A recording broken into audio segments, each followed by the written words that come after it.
We'll start as soon as Debbie gets us on Zoom.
Thank you, everyone, for being here.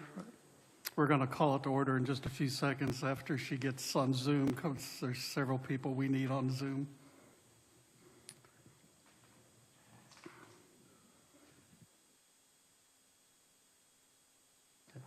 And there are itineraries or agendas on the podium. Help yourself.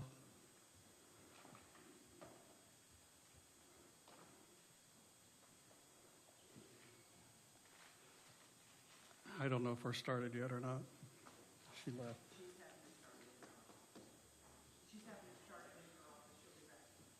I didn't know you could do that. Technology.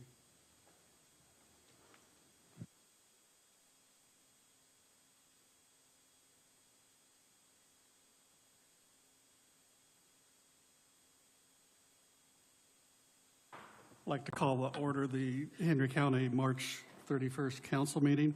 If you'd please rise for pledge and a short prayer, please.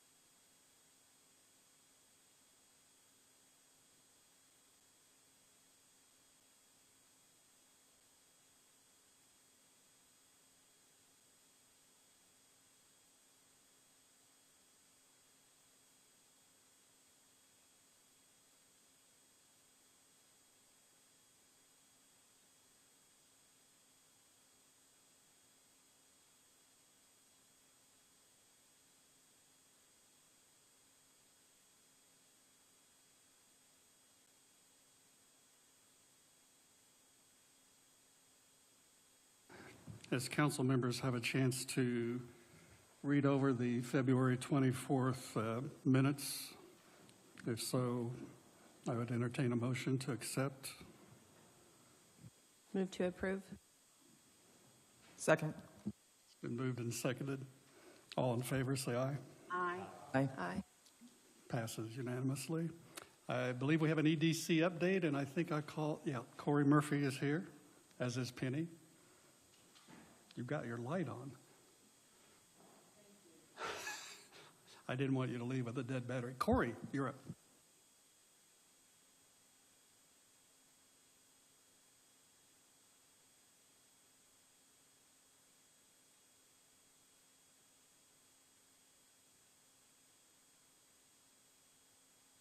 Really on the bottom of the base.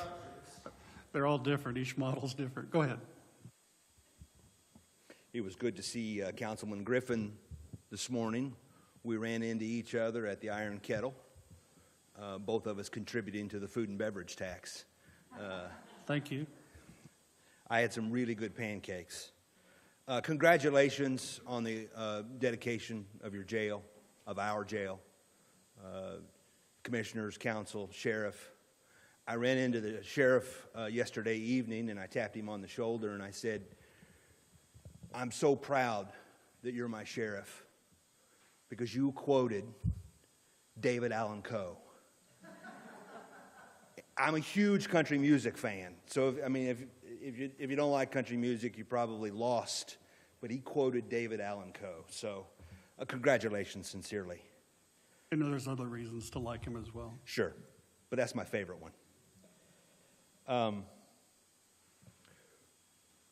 Looking for permission, support, approval to submit a claim of $1,700 to reimburse the Economic Development Corporation for the filming of the food and beverage presentations. Debbie, did we get copies of that? I know we spoke about it at previous meetings. But 5 After 5 Productions? Yeah, I haven't submitted anything. I wasn't going to submit anything until you all said yay or nay. I'll make a motion that we approve this expenditure out of the food and beverage monies. Second. Been moved and seconded. Did you get who? Debbie? Okay. Any discussion? I'll only say that I thought this was exceptional, and honestly, I think a $1,700 price tag seems extremely reasonable for how professional these turned out. So I appreciate you and the rest of the committee in doing your due diligence and providing that, because it was a wealth of information for not only myself and my colleagues up here on the council, but the public as a whole. So thank you.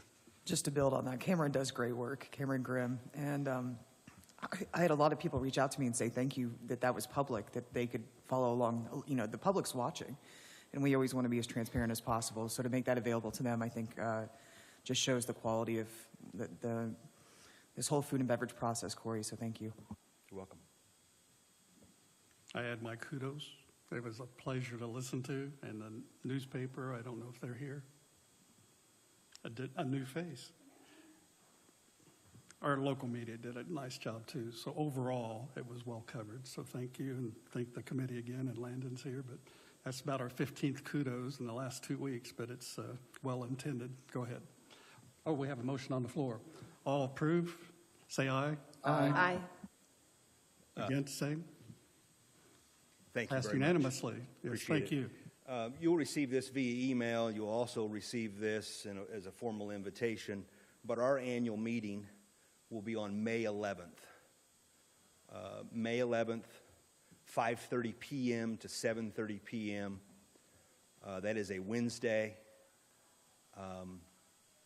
Our guest speaker is Dean Barber.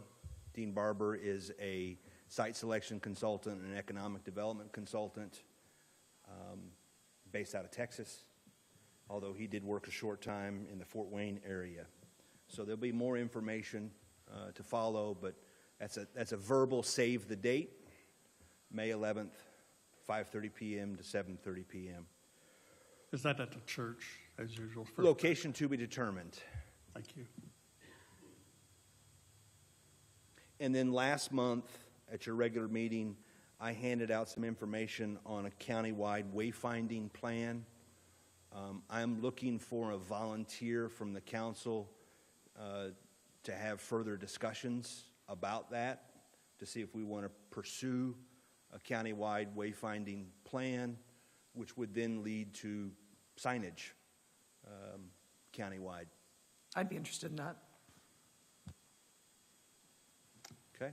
Anyone want to wrestle Betsy for that, or just need one? One or two? Anyone else interested be two? I would be. Okay. Thank you. Closed. Any questions? I'm going for a world record here to be really short, because I know Commissioner Plummer's got her timer out. Thank you. That is a record. Thank you. Next on the agenda, we have a sick time payout, retirement, Brian Patrick. and that is from the sheriff's office, correct? You should have the handout. We've got the breakdown of half salary, week of 328, vacation 1886.40, sick time as per council budget 14,242.32, comp time 842.99 for a total of $17,915.04. Do I have a motion? I just want to say something about it. Byron has been an excellent officer for the sheriff's department. He's been I know that I was in a really bad accident in high school. It wasn't my fault. I was driving to Shenandoah. My sisters and I probably should have been killed. And anyway, by the grace of God, we were not. And Byron was first on scene, and he was just such a pro and so comforting. And I've seen him do that over and over and over in the community. And I congratulated him yesterday on his retirement. He told me he's going to be a school resource officer at Shenandoah, which I think is an amazing role for him. So to have, guys like that perform the duty of school resource officer is just, it's an amazing fit. So I just want to congratulate Byron and just know what a great job he's done for our county. You want to make a motion? So moved. Second. It's been moved and seconded. Any discussion? All in favor of this retirement payout, say aye. Aye. Opposed, same. Passes unanimously.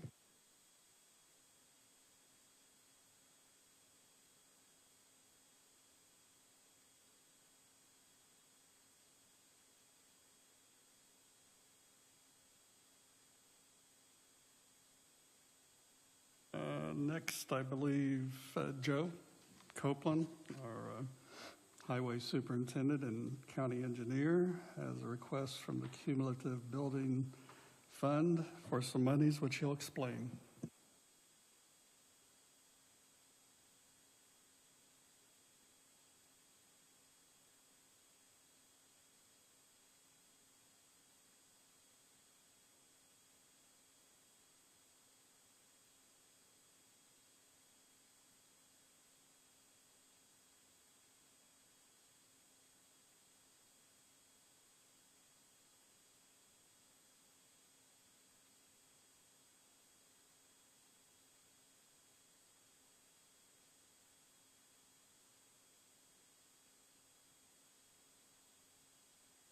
Does that happen very often?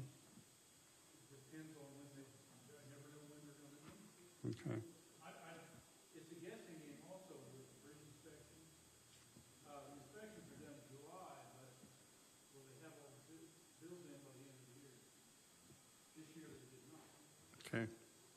So, Joe, does that mean that the monies from last year just carried over into this non-reverting fund?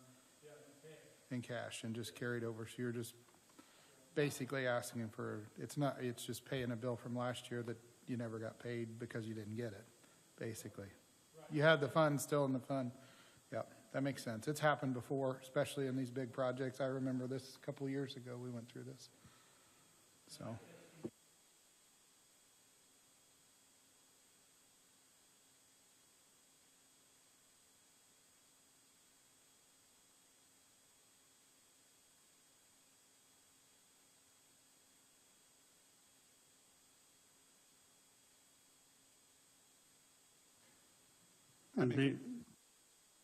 I was just going to make a motion, we approve this request. It's been moved. I have a second. Harold seconded it.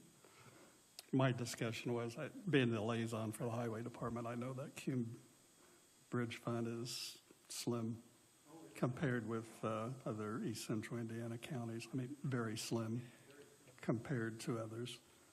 So make a note for the budget hearings. We can at least bring it up. Not that we can do much about it, but we can at least bring it up. It's been moved and seconded. Any other discussion? All in favor of this additional appropriation for the highway department, say aye. Aye. Opposed? Thank you. Passes unanimously. Did I see you had a new map of intended work on highways, and it just needs to get up, right? Needs to be posted. Commissioners, they'll post it when they find time. I have one file from last year. It's helpful. When somebody calls, they can say, well, they're going to work on this sometime this year. Okay, thank you.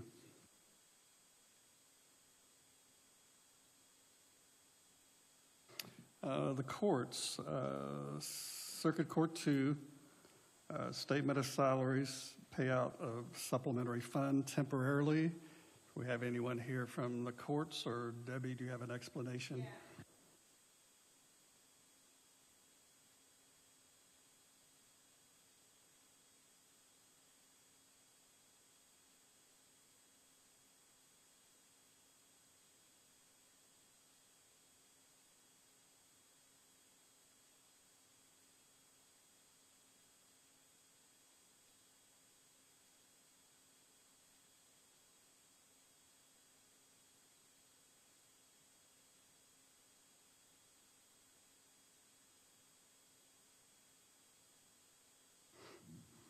Is there a dollar amount with that? No, I don't. No, this is the full salary. They just told me to go ahead and put the full salary in it for now. In case someone else retired by the end of the year or something. But they can't wait, and that was gonna take them into May to be able to pay an employee, and he just can't wait that long to replace that employee. So what does this 36,569? That's actually what the salary is for that employee per year. Okay, so just be a portion of that stopgap for a couple months. So in May, they can start paying. Then May, they'll go back So and it- take it out of the salary that was appropriated, because she would be paid out by then. So about $5,600. Yeah, probably. And I'm not sure how much, well, that's the salary. No, I don't know how Okay. much it is, because it's comp time. So I'm not sure exactly Oh. how much comp time. She had that much I comp see. time that it takes her to get to that when she left. Any other questions or discussion, or anybody want to take on Judge Crane? I just assume there's more than a sufficient amount in that line item.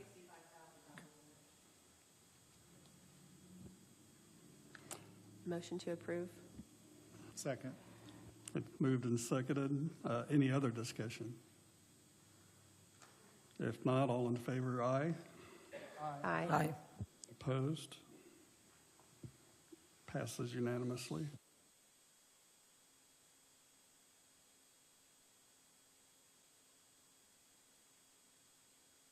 Okay. Joel Harvey may or may not be on for this. He's on? Okay, yeah, I see he's on his iPhone. Approval of expenditure of revenue received from Coronavirus Local Fiscal Recovery Fund. You should have a handout. Exhibit A is the written plan of expenditures. What's new, that above what we've already passed and the commissioners passed previously, and they passed at their meeting last Wednesday, are numbers 10, 11, and 12. It says up to $163,000 for the staffing of jail chemical addiction program, JCAP, including the retention of a director, a counselor, those both would be full-time, and a part-time administrative assistant, and it's under those certain U.S. codes pertaining to ARP that's listed. Number 11 was up to $47,387 for the acquisition of a new Chevrolet Tahoe and related equipment to allow the vehicle to be used for a K-9 officer in the Henry County Sheriff's Department. Similar code listed. Number 12 up to $145,495.24 for the acquisition of body-worn cameras, software and service for use by the road officers, courthouse officers, and reserve officers in the Henry County Sheriff's Department, code listed. And number 11 mentions that this was a cumulative amount to date allocated solely as replacement of lost revenue, and that amount was $47,387. under number 11, just read. Questions? And Joel's on the line.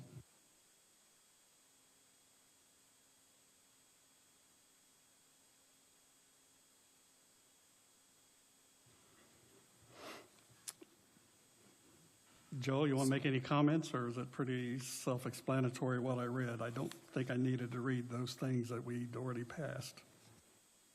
No, I mean, I think you've covered what it says and what the purpose of that is. So I don't have any other comments. Apparently, council, yes, go ahead. I have a couple questions.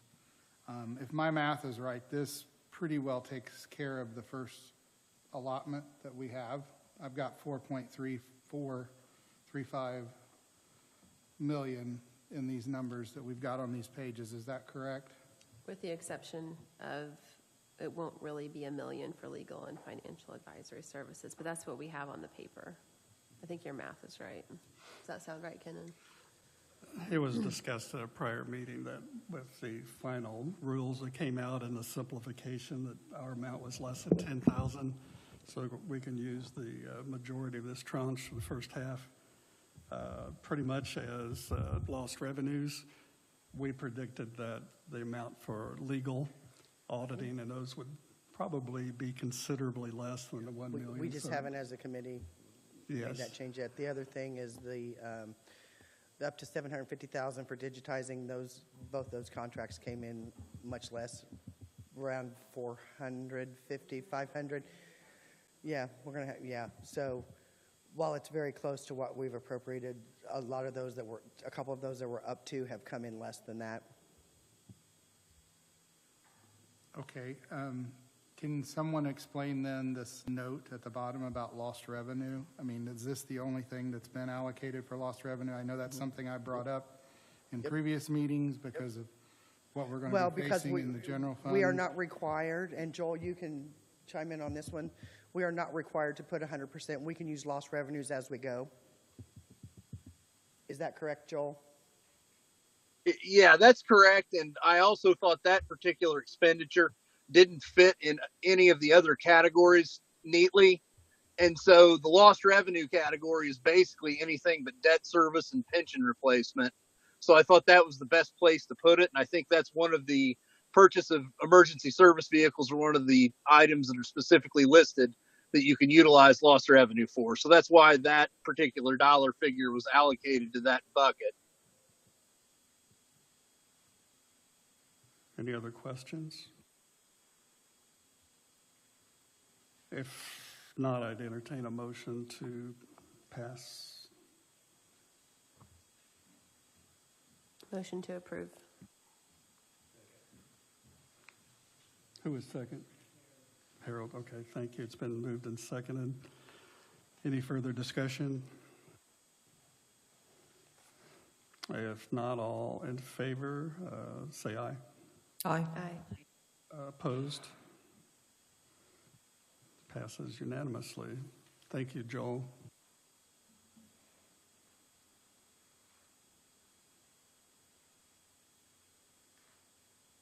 Steve Rust, I believe you have some information for us and a request.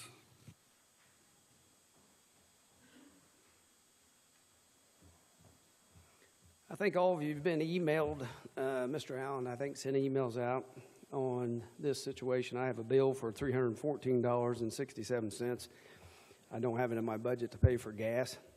I'm asking the county to pay for this bill because it doesn't fit the criteria of the Second Corner Fund.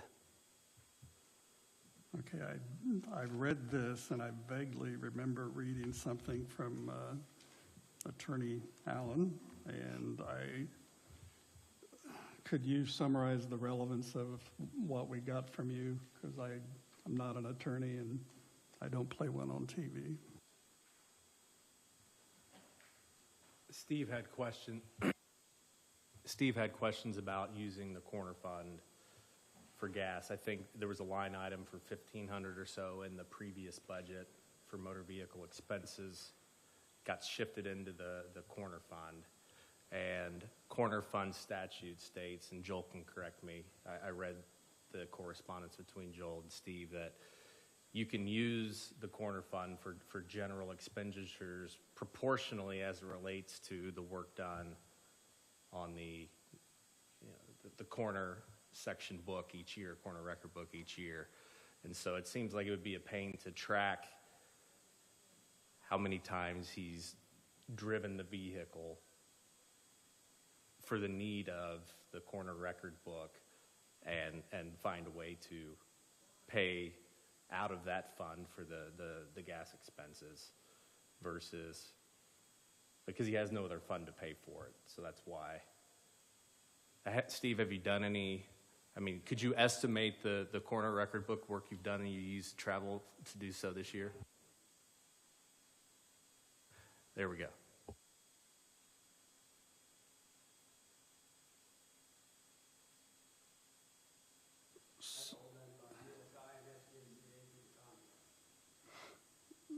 So is there a legal quandary that I am detecting here or a recommendation? Because I sense a quandary in legal versus practicality.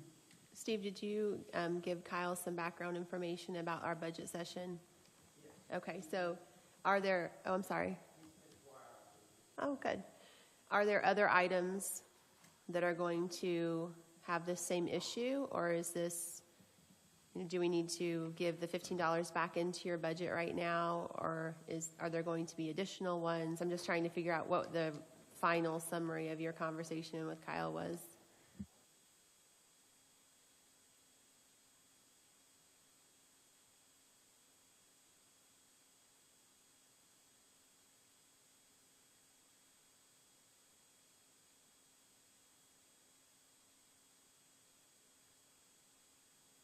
What was the total dollar amount of that?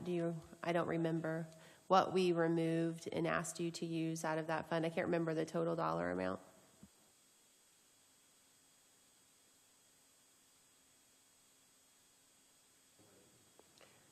So for the council, we could just approve this today and wait for Kyle and Steve to work through it, or?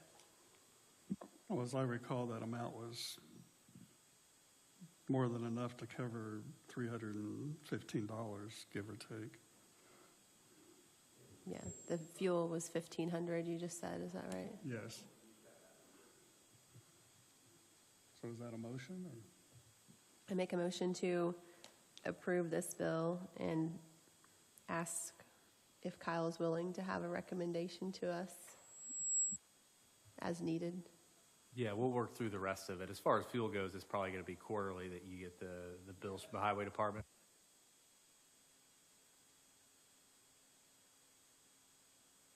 We'll get back to you on the rest of it if there's anything else in there. We just specifically talked about the $1,500 for the motor vehicle expenses, but we didn't dive much into other things that may have been shifted over to specifically the corner fund. So we'll take a look at that piece and get back to the rest of the council on that.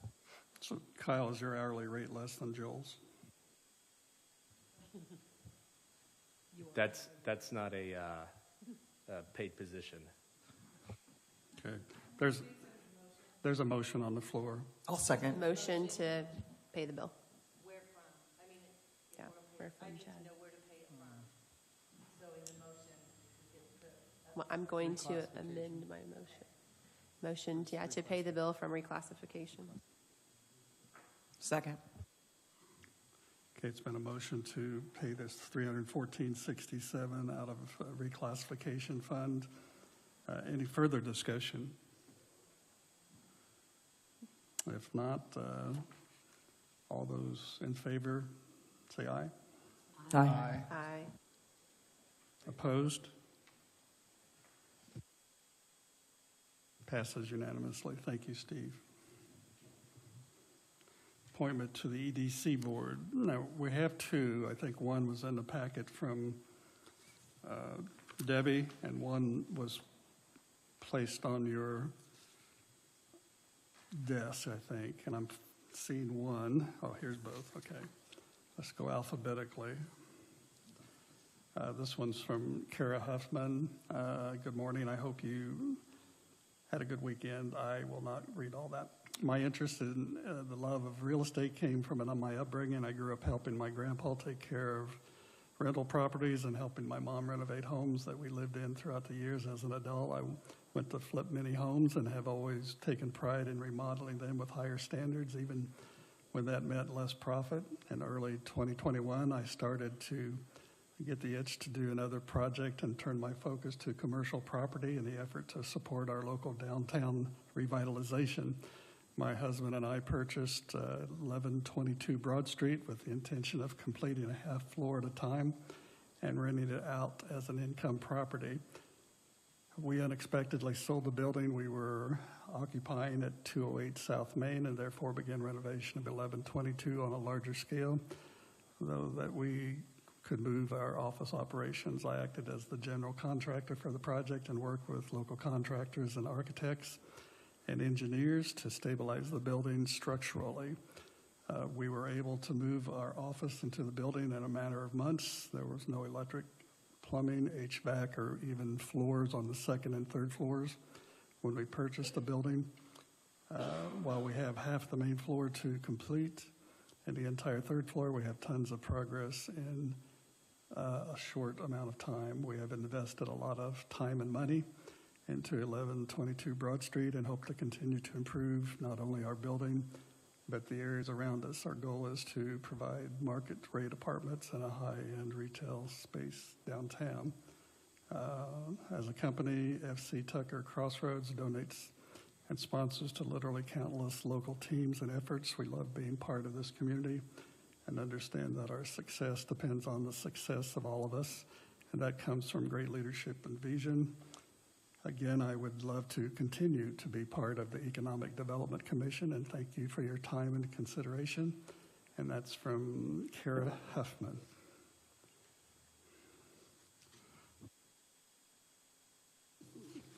The one that you should have on your desk is from Rosalind Ritchie for the Economic Development Commission appointment. I would like to be considered as the nominee to the Economic Development Commission recommended by the Henry County Council. I understand the purpose of the commission is to make recommendations to the fiscal body, county council, on the financing of economic development projects and to hold public hearings. I'm aware this commission meets infrequently at this year's commission, as this year's commission has already moved forward considering the incentive on the proposed Boar's Head expansion. It is not my intent to disrupt the process already completed. However, I would like to join the commission and consider future economic development endeavors. Enclosed is my resume. I feel my previous experience and service to our community makes me a well-qualified person. Thank you for your consideration.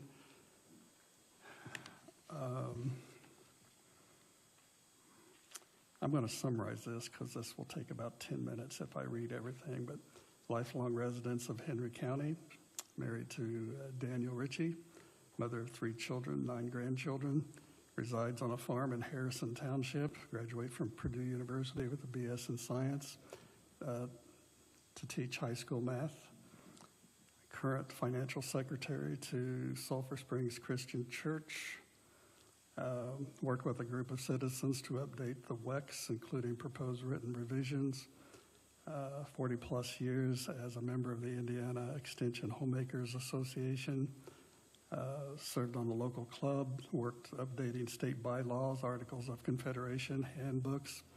Served as co-editor of that group, state newsletter for many years. Co-editor of their 100th anniversary book, filed paperwork for the Henry County Extension Homemakers Association to gain 501c3 status. Coordinated for the Indiana Extension Homemakers Association kids reading program to Head Start classes, current chair of County Quilt Committee for many years, formal seasonal employee at LP Greenhouses, served on Henry County Extension Board and Henry County 4-H Association, including chair and president, participated in Shenandoah Dollars for Scholars as treasurer, initiated the process to join the Henry County Community Foundation, former math teacher at Blue River, and substitute teacher at Shenandoah. It sounds like we have 2 qualified candidates for the EDC board position. Council, it's up to you.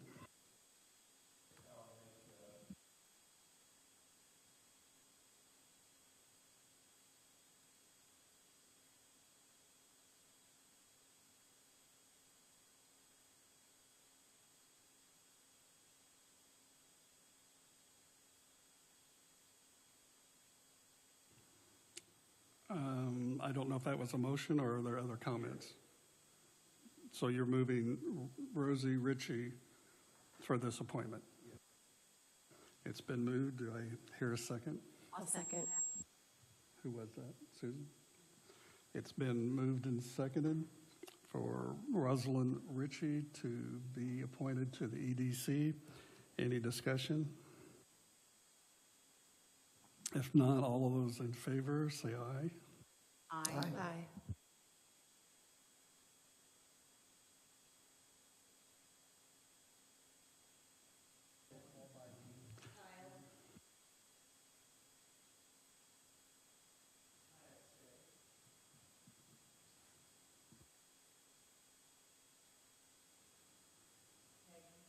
Aye.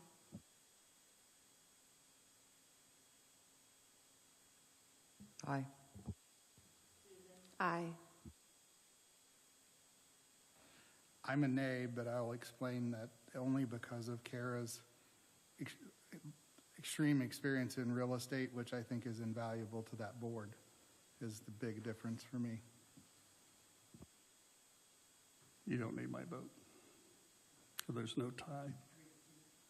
Yeah.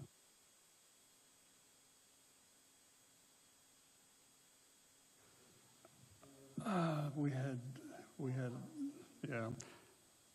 Is it 3-2 or 4-1? Kyle abstained and Chad voted no and Peg Harold, oh, sorry, I put Susan down. Once again, what was the vote after you? 4-2, so it is majority vote. Okay, congratulations, Rosie.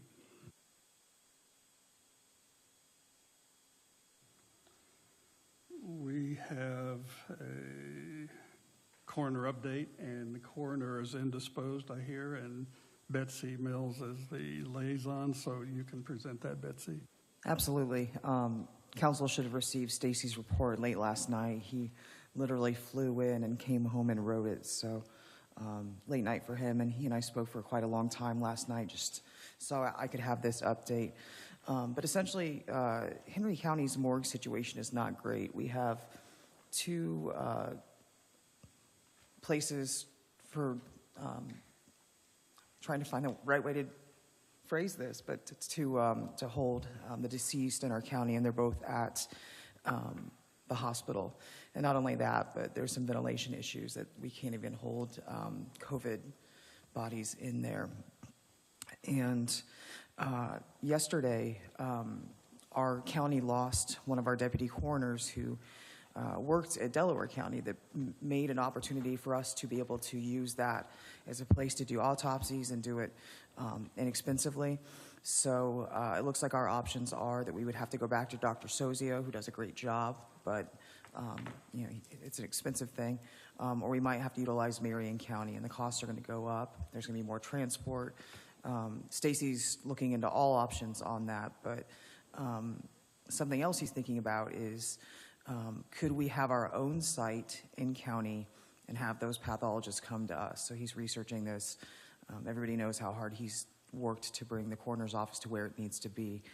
And there's something else to consider. We don't have a place to hold the deceased, and especially given our interstate corridors and our major highways, you could very easily see a mass casualty incident with multiple deaths, and we have to find places for those folks, unfortunately.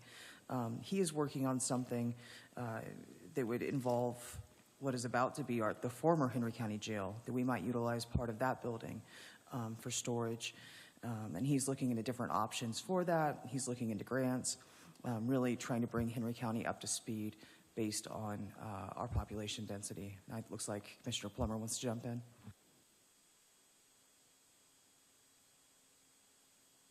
having with the coroner to utilize the current jail when it is empty, and that is ongoing. A matter of fact, it's pretty much a done deal. It's not a looking into.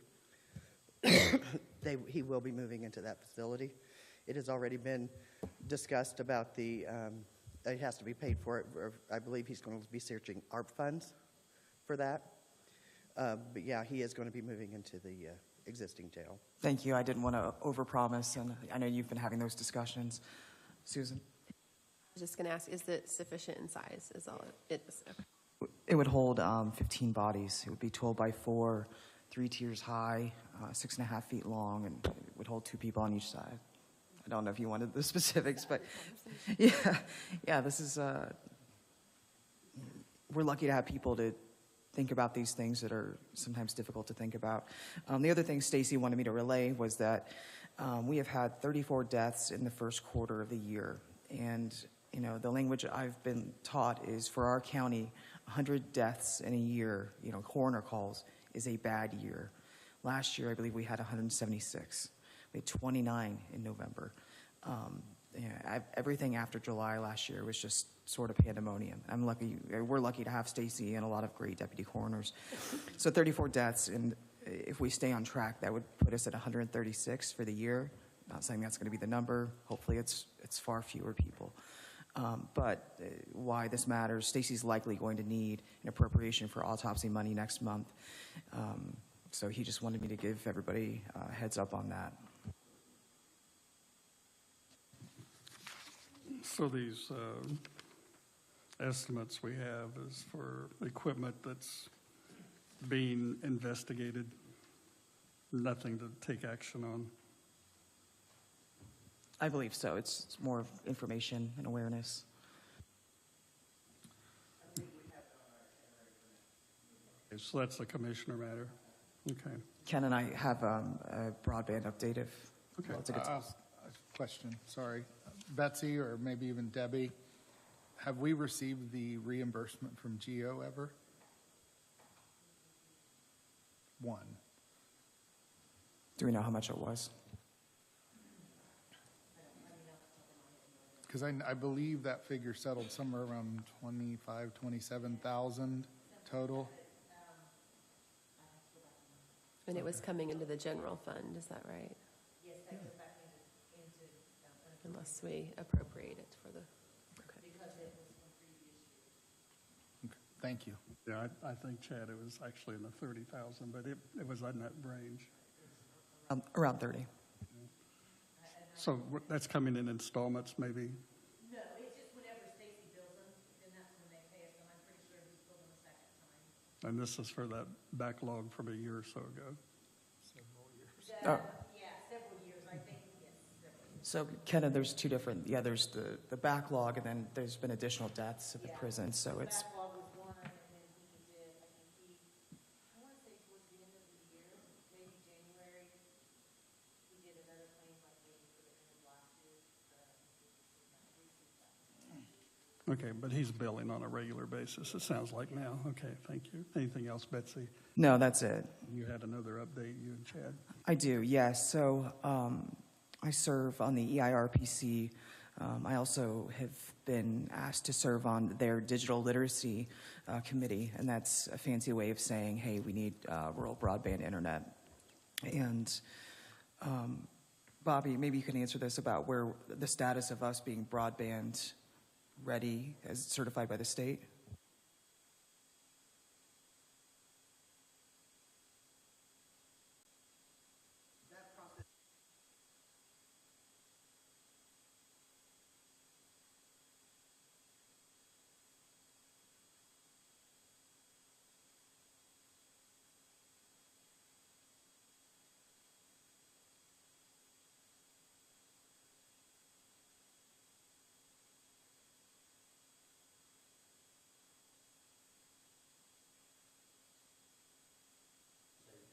Yeah, I believe everything was passed, but it just kind of never got processed. That's my recollection as well. I know it's been at least 2 years. But that, we found out recently that that was never done. And I know Rush County just jumped on that list, and as our neighbors are joining, we are also encouraged to join to strengthen the region. Okay. Is there anything council can do to help, or? Okay. So there's that we're being strongly encouraged to join, and just to have that status. I think everybody's on the same page. It's just paperwork. With regards to the other half of this, we need to have better data in Henry County about our lack of digital broadband, and this is as simple as encouraging people to take a speed test. I have been in touch with Corey Knipp from the EIRPC. I was waiting on an email from him. I don't have it in my inbox, but previously they'd encouraged folks to use the Farm Bureau speed test, and accessing that is easy as, let me look at the link here. Okay. It's too long to write down probably. So what I do recommend, and this is very easy, Google Indiana Farm Bureau speed test. It will take you right there. It's right at the top. We really, really, really want our folks, especially our rural folks, to complete this so that we have the best data possible so that we can lean on the state more for funding for this very important cause. Thank you. Okra has one too, if you want to.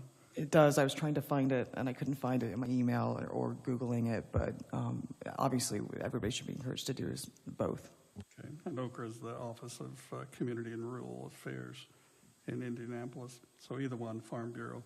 I've taken both, and it takes about 5 minutes. It's super easy. And they show a map of with different colors of dots. Green is your high speed, like 100. And it goes down to red, which means either non-existent or snail net.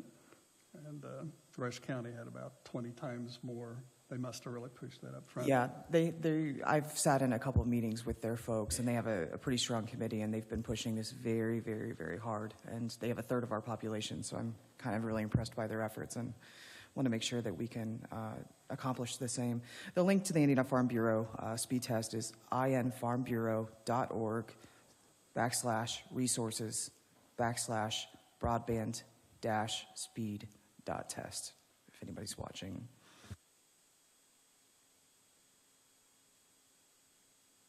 I think that's it for me. Yeah, it's easy to Google. Okay. Do we have anything else on our regular agenda? I sent you from Josh Estel, the health insurance update. January claims were terrible. February was really good. It's a roller coaster, and it balances out. We're still in the black, I trust. 400 and some odd thousand. I know his data doesn't correspond necessarily with yours because it's continually taken out of payroll. And so at any rate, it's much rosier than it was a month ago. Anything else on our regular agenda? Well, it's the same meeting, so we're not going to call that part adjourn that part. So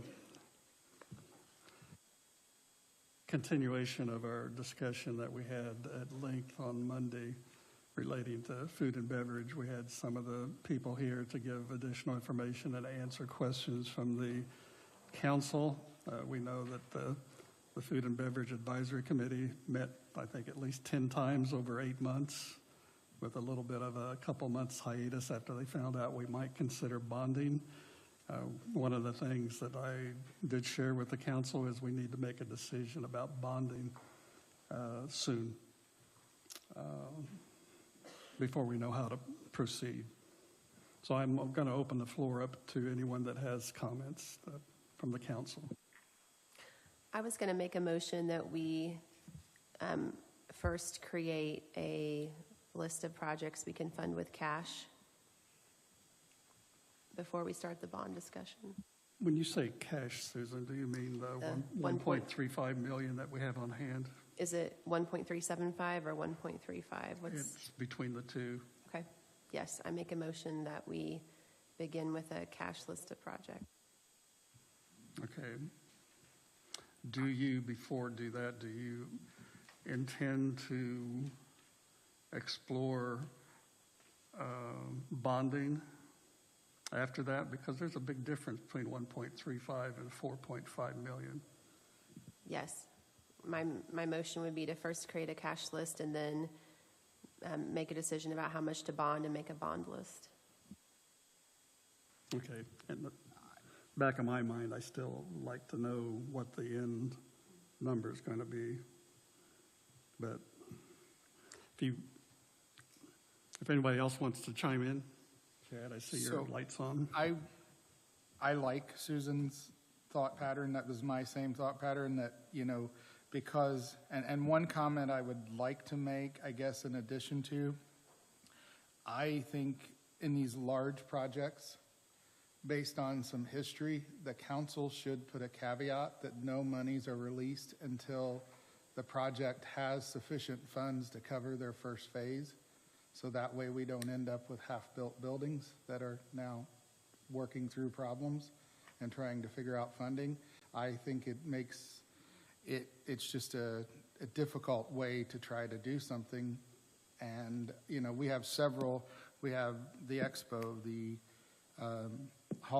Basketball Hall of Fame, we have the sports complex. We have several of these projects that are very large, that are asking for very large dollars, that I would like to find I think it would make sense to hold back those funds until those projects are ready to actually start, instead of, just still in the building process. So that way we're not taking arguably taxpayer dollars and investing them in a project that is not fully funded.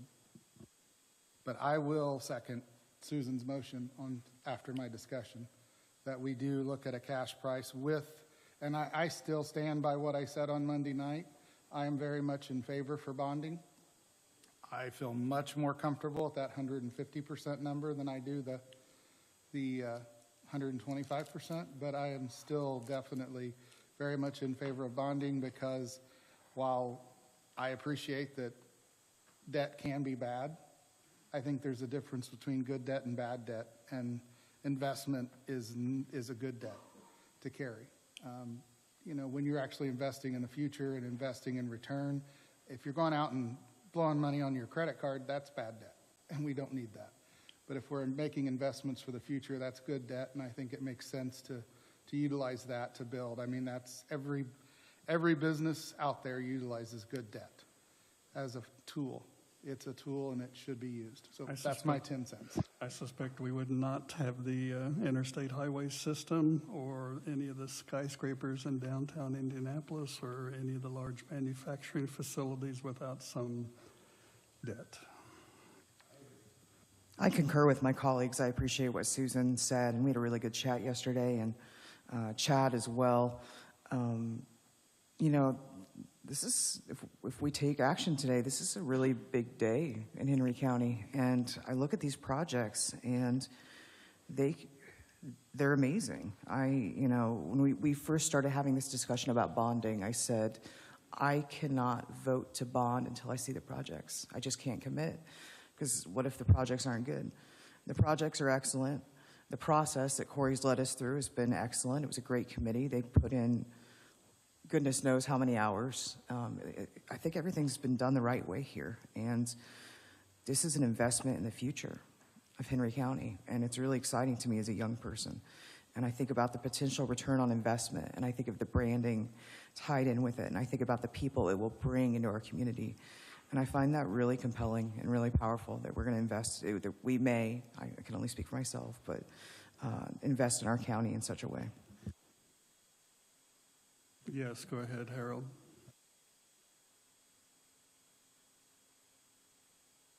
No problem. You need to press the button on the right. Yes. I don't know that, but now. I was wondering, was there any discussion at the last meeting, or any concerns? If this is approved this year, what happens? Do we turn around and allocate another $4 million next year? No. Okay, thank you. I think there was some discussion that there was some concern that given the legislation that was on the floor but not passed this year, Senate Bill 390, that this all may go away. Basically, as it was written, and Corey's an expert on this because I've heard it at EDC meetings, but that if we bonded, those bonds as the bill was written would have to have been paid off by 2042. And the two scenarios that Baker Tilly provided has the bonds paid off by 2042. So unless they threw a big monkey wrench into something, which I doubt because it didn't pass even as written, that they would make it more stringent next year. But no, the risks are 125% of coverage, which gives us a 25% buffer, 150%, that gives us a 50% buffer. So if it goes beyond that, the country's got more problems than Henry County Council can solve. Ken, and I think that raises a really good point about a sense of urgency with regards to time between the state making changes, inflation, all of it, building costs. Our buying power today is never going to be better. If we kick the can down the road, it's just going to be less and less and less, and we all know it. So that to me is a motivating factor as well. The cost that these projects estimated will do nothing but go up. And when Jason was at Sullivan County and their council asked him what would happen if we kicked the can down the road because we need to make more decisions, and they said the construction costs currently were going up 1% per month for construction, and that's materials and labor. So whatever the quotes or estimates these people got on these projects now could very well be 10% more a year from now. And if we lock in the interest rates now, which are going up, and the feds are going to kick it up too, you're not going to get as much for the buck in a year from now or 2 years from now than you are now. So it is a hedge against inflation for sure, given the current climate. Other comments? That's also exactly why I like the idea of using the cash on hand for these smaller projects, because they are shovel ready tomorrow, most of them. So they could get started right away. Whereas if we're deciding to go through a bond process, it's going to take several weeks for us to go through that process for the funds to be available. But we would still be able to make a commitment to these organizations that the funds will be coming. But I don't believe any of those large projects are ready to put a shovel in the dirt tomorrow. Whereas some of these other projects like the Little League and others, they could get started right away, as they've said. So they could utilize and they could get ahead of that inflation you're talking about. And so that's why I think utilizing the cash on hand for these projects makes sense. I think the siren is that we've taken the discussion out of order of the motion. Yes, we know. You're going to have to repeat the motion. I think I understand it, but I think we all need to understand it before we vote on it. I make a motion that we create a list of projects to fund with cash up to 1.35 or 1.375. We need the exact number first, and then begin a discussion of how much to bond and which projects should go on the bond list. I second that. It's been moved and seconded. I hate to say, is there any other discussion? But I have a question. there is a discussion. Go ahead. So the 1.35 or so, if we allocate that today for the shovel-ready projects, is food and beverage at zero? Or what would the remaining number be? No, so it would still have the required payments for the debt servicing in it and maybe a small cushion beyond that. Plus, we would be building the funds, again, at approximately $60,000 a month is the average. It's actually a little more than that. It's around last year it was 60. It's been between 40 and 60. Yeah, so it's kind of been between 40 and 60,000. So I'd say 50 is a rough average, because our average that Jason used was 614,000. So that's roughly $50,000 a month. So that means that April, for the last 9 months of the year, we will build another $450,000+ in estimated cushion on top of it. So hypothetically, if we had another project come to us organically from the community that would be economic development related, we could still support that. or tourism. Depending on the dollar figure, but yes. Okay, that answers my question, thank you. Three debt service payments on hand. Okay. Chad, where did you come up with the 1.37? Was that from Jason, or is it in one of the charts? I think it was it's not in any of the charts. I don't think. We should know the that number I've before we seen. start. I thought he said 1.375, but we Was should know before we that start. online the other Was day? Pretty scary, Because isn't it? it's not on the chart. I mean, as of last August has 1.315 was projected for January 1st, but we're almost. So if we are we're collecting almost April 60,000 a into month, Yes, we're 3 months into that, so it's probably a safe number. If you want to say 1.36 to split the difference, we're safe. sorry. Debbie, can you tell us do you know offhand what's exactly in that fund? I mean, I feel very confident in that's what Jason, the numbers he gave us, and that was the number he gave me, but I feel the 1.375, but I would be fine with going to the 1.35. I mean, we're talking a minimal amount of difference in that too. That is a minimum. So what was your motion at, 1.35? Yes, 1.35. And seconded by, Yes, I seconded it. Chad. Doug seconded twice, so we got 2 seconds. and we've had discussion 5 times. So all in favor? Aye. Aye. Opposed? Okay, so we're looking at $1.35 million that's currently on hand. I'm the ringleader. Discussion?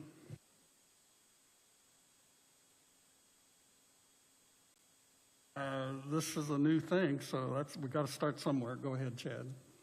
Should we start with the 1.2 million list that came out of the advisory committee? My only concern with doing that is they tweaked those numbers quite a bit, to match those dollar figures in those two. I almost think we need to start with the all projects list and just start at the top and come down, so that way we can follow their ranking that the committee provided to us. And then those larger items can be tabled to the later bond discussion, or ones that the committee feels strong enough about that should be tabled to the bond discussion. So which list are we looking at that you just mentioned? The all projects sorted by score, highest to lowest, that encompasses all of the projects. Okay, starting with Jordan, Lower Diamond, basketball. But I just have a little devil's advocate. The tweaking, they spend a lot of time on the tweaking. We don't wanna- I'm not sure. Well, they what that spent was. their very last meeting on it because they did not spend on the Somebody's not muted. Kelly, if you could mute, please. The tweaking was to make the numbers match. It wasn't. Did it also include the geographic territories to make sure they grab something from every area? I'll confer that to Corey, but I think it was more or Landon's here too, to make the numbers hit the number. Is that correct? Or was geography taken into play? One or both of you approach, because I wasn't on, at the tickets. last meeting, so you're going to have to say what happened at the last meeting.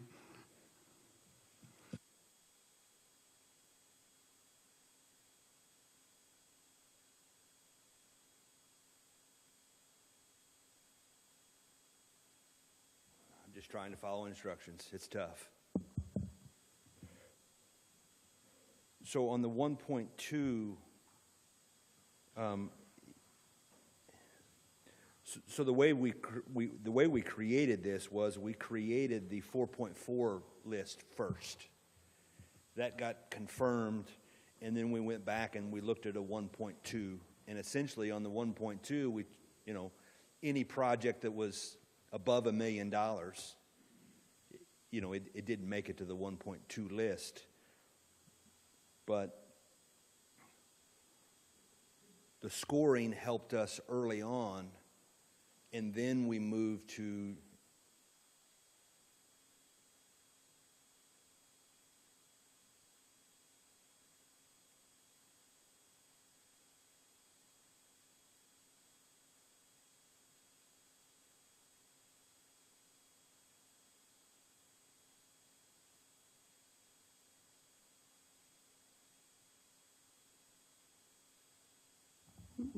Yes. Well, you made some adaptations. For example, the Saddle Club Jordan edition, on the 4.4, it was 192,000, let's round, say 193,000. But on your 1.2, it went up to the full amount of 237,000. So I think that was the discrepancy maybe Susan and Chad were referencing to. It's not a lot, but it's over $40,000 difference. That might mean a lot to some smaller project. So I'll kind of withdraw what I said before. I think that going off of the all projects is fine. I think it is really, I have all of them in front of me, so I guess it doesn't matter to me which ones we use because I can see right away how the advisory committee scored them. I just didn't want to lose that at all while we were going through. Okay, so we're looking at their 4.4 and we're looking at their 1.2. There was some tweaking on the 1.2 to come up to the exact figure of 1.2 million, which we actually have, 0.15, 150,000 buffer currently. So what's your druthers? I do not want to monopolize the discussion. We're working on a 1.36 million, and we have recommendations from the Food and Beverage Advisory Committee. Are we looking at the 4.4 list and going down it? Removing the ones that are not shovel-ready? Kenan, is this the point to note the interest in helping to fund the restoration of the shelter house at Memorial Park? It's on the list. It's on the list. I'm not sure I'd start with that because what the committee recommended and what was articulated Monday is potentially a wide variation. Sure. So what if we go by the all projects list and read it such as the first item on the all projects list is the Jordan area addition. It was number one on the $4.4 million list. It was also number one on the $1.2 million list. Does someone have a motion for the amount they wish to fund? Something Is that like that. 192 something? Well, there was $2 figures, and Rebecca spoke to that last night in that she was originally asking for 237, 184, and that included all those additional stalls. To tweak the numbers, when the committee came back to Rebecca, she agreed to cut those stalls out, but as she said on Monday evening, it was a big ask, and it was a really big deal to cut those out. So if we could possibly fund those, which on the $1.2 million list, the committee did fund it at that $237,000. So to answer Susan's question, I will make a motion that out of the cash funds, we fund the Jordan Arena project at $237,184. I second the motion.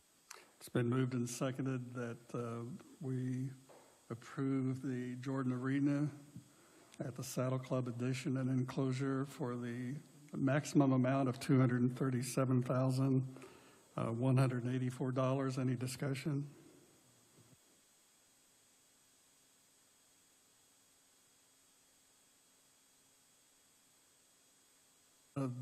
As I recall the videos, they all had a 20% match. That was my understanding. These are the numbers. These are the numbers from the food and beverage on top of their 20%, on the top of their match. In kind and others, yeah. Most of them did have in kind as a portion of that. Any discussion? It's been moved and seconded for the Saddle Club Jordan Arena, $237,184. Discussion? If not, all in favor, aye. Aye. Aye. Opposed? No. I would vote aye, and we have 2 noes, and they were Peggy and Harold.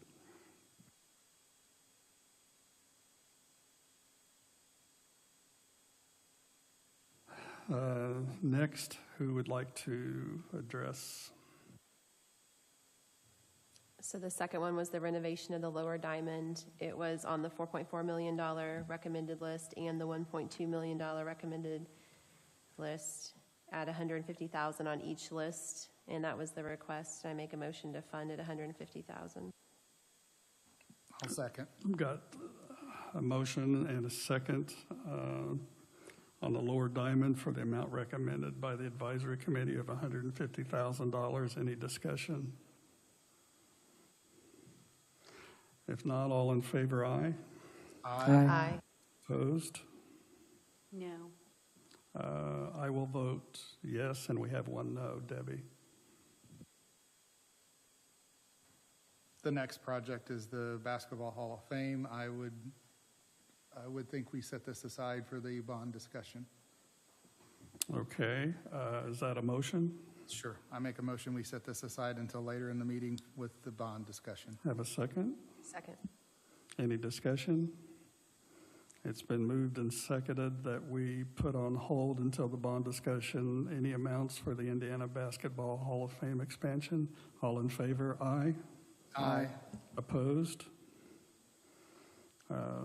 Passes unanimously, Debbie. Next item, anyone?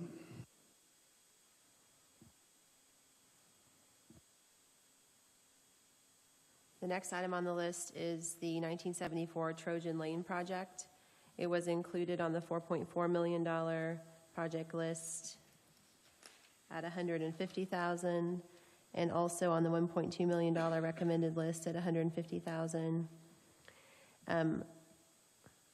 This is one project that I made a note on my paper to maybe fund at a lesser amount, so we could include the historic park shelter.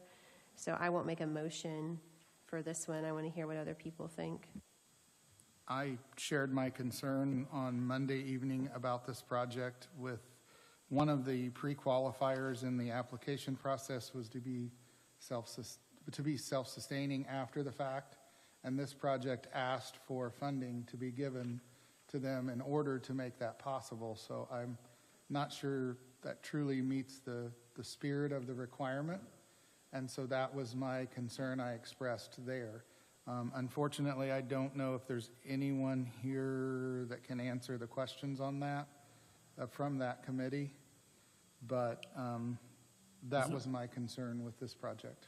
Right. Was that something that was put in the Hall of Fame? Hold on. The Community Foundation. Yes, they were going to put they were going to put monies into the Community Foundation to make them self-sustainable for the future. Did I hear that that was the amount of 50,000? I think their original ask was 100, but again, I'm going by what the presentation said, and Corey or Landon may be able to answer the question when they were asked to reduce it by the 50,000. Did that mean it reduced the project itself, or did it reduce the trust at the Community Foundation by that dollar figure? So it reduced the trust, so they're still putting $50,000 in trust at the Community Foundation for their future sustainability. I personally am not opposed to that concept, but the amount's still up for question. And this is something hypothetically with food and beverage later we could fund if we didn't take action today? I'd like to take some action, whether it's 100,000 and then any consideration on the bonding, but I'm not one to make a motion, so. I think we're also missing the spirit of what the funds are for. I think beautification was used last time as a way to describe the project, which isn't really economic. It's an ancillary, I think, at best, connection to tourism or economic development. So I don't think the use of funds for this project, as good as it may be, as good as all projects are, I think one of the questions we have to ask on all of these is it truly in line with the statute and the purpose of the statute for economic development, tourism? And I don't think this project falls into that category. I'm prejudiced because I worked 21 years at Newcastle. That corridor into the Hall of Fame and to the largest field house in the world is something that I say should be enhanced for tourism, subsequently economic development, but that's just a roving thought in my mind. I don't think it disqualifies it, but it may not be a top priority in economic development. I make a motion that we complete the list and come back to the Trojan Lane project. Second. It's been moved. I have a question. that we set it aside and finish this list and come back at the end to it. And I second it. It's been moved and seconded that we press the pause button on the Trojan Lane 74 project. Any discussion? I have a question. Yes, Peggy. Before we complete the list, and I've looked it over, the YMCA is not on this list, correct? We're looking at the 4.4 million. They added that as an optional add-on, and with the potential monies we're talking about, it probably will be considered down the road here. It's not excluded. Peg, that the YMCA is not actually on the list. It's under Building Future Memories Phase 2 is the name that is actually the YMCA project. It's about middle of the page, give or take. Or if you're looking at the 4.4, it's the very bottom one. It's the very bottom on the 4.4, but on the all-inclusive list. Okay, thank you. Yeah, they You're just, very welcome. Yeah, it does, some of these projects are named a little bit quirky, so, yeah, no, that's what that one is. it's what they named it on the online application. So Trojan Lane's actually 1974 because of the class of 74. So thanks for that explanation. Where were we? Did we vote on this? No, and you had a question. That was the discussion. Any other discussion? All in favor of pressing the pause button on the Trojan Lane for now, say aye. Aye. Opposed? Passes unanimously. Next up, who would like to speak? So I went out of order. If someone else wants to say something, that's fine. And I was going to correct that I skipped projects. What So did you skip, by the way? we did the Jordan Arena. We did renovation of the Lower Diamond. We voted to discuss the Basketball Hall of Fame during the bond, and I skipped the renovation of the Pavilion and the Artistry Annex, which is on both the $4.4 million recommended list and the $1.2 million recommended list for $181,000 on both. And they asked for 205,508, is that correct? And the advisory suggested 181, correct? 181,000? The renovation of the pavilion and arts. So does anybody have a recommendation or comment? I move that we fund at $181,000. Second. Moved and seconded by Betsy that we approve $181,000 as recommended by the Food and Beverage Advisory Committee. Any discussion? All in favor of that motion, aye. Aye. Aye. Aye. Opposed, same. No. One no, I'll vote yes. Betsy seconded it. Yes. Just a note on where we're at money-wise, we've allocated $568,184. Okay, the next on the list is the sports park. I also make the motion that we set this aside and discuss later in our meeting in the bond process. It's been moved Second. and seconded. Any discussion on pausing the sports complex for now until we go bond discussion? All in favor of pressing pause on the sports for now? Aye. Aye. Opposed? Passes unanimously. Next. The next project was the Middletown Bouncing Back project, which was a request of $950,000 and did not make either recommended list from our advisory committee. I make a motion that we do not fund. Second. It's been moved and seconded that we, as per the advisory committee, not fund the $950,000 for the Fall Creek Township bouncing back. Any discussion? If not, all in favor of that motion? Aye. Aye. Opposed? Passes unanimously. Next. The next on the list is the Honeybee Electric Path.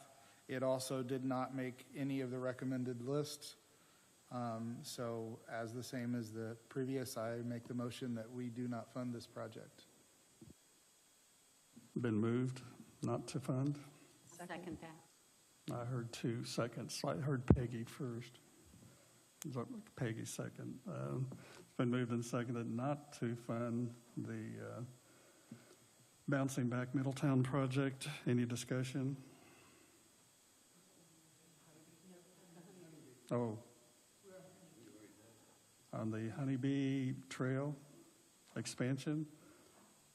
Thanks for keeping me honest. Another synapse misfire. Any discussion? All in favor of that motion, aye? Aye. Opposed? Passes unanimously. The next on the list is the Osborne Park softball revitalization. Originally asked for at $300,000, was on both lists at $200,000. So I'd make a motion that we approve the $200,000 recommended by the committee. It's been moved. Second. Who seconded? Susan. It's been moved and seconded that we fund the $200,000 for Osborne Park softball rehab as recommended by the advisory committee. Any discussion? If not, all in favor, aye. Aye. Opposed? Passes unanimously. Next. The next project is the Destination Development Visitor Information Project, requesting $49,950. Funded on the $1.2 million list, as well as the $4.4 million list. Was it? Yeah, down here at the bottom on the 4.4. You have a motion. And I make a motion that we fund at $49,950. It's been moved. $49,950. I'll second. It's been moved and seconded to fund the $49,950 for the destination development of EDC. Any discussion? All in favor, aye. Aye. Opposed? Passes unanimously. Just an update, we're at 818,134. Thank you. Next. Next is the Expo Center, which I make a motion that we set aside and discuss later during the bond process. It's been moved that we press pause on the Expo Center until bond. Second.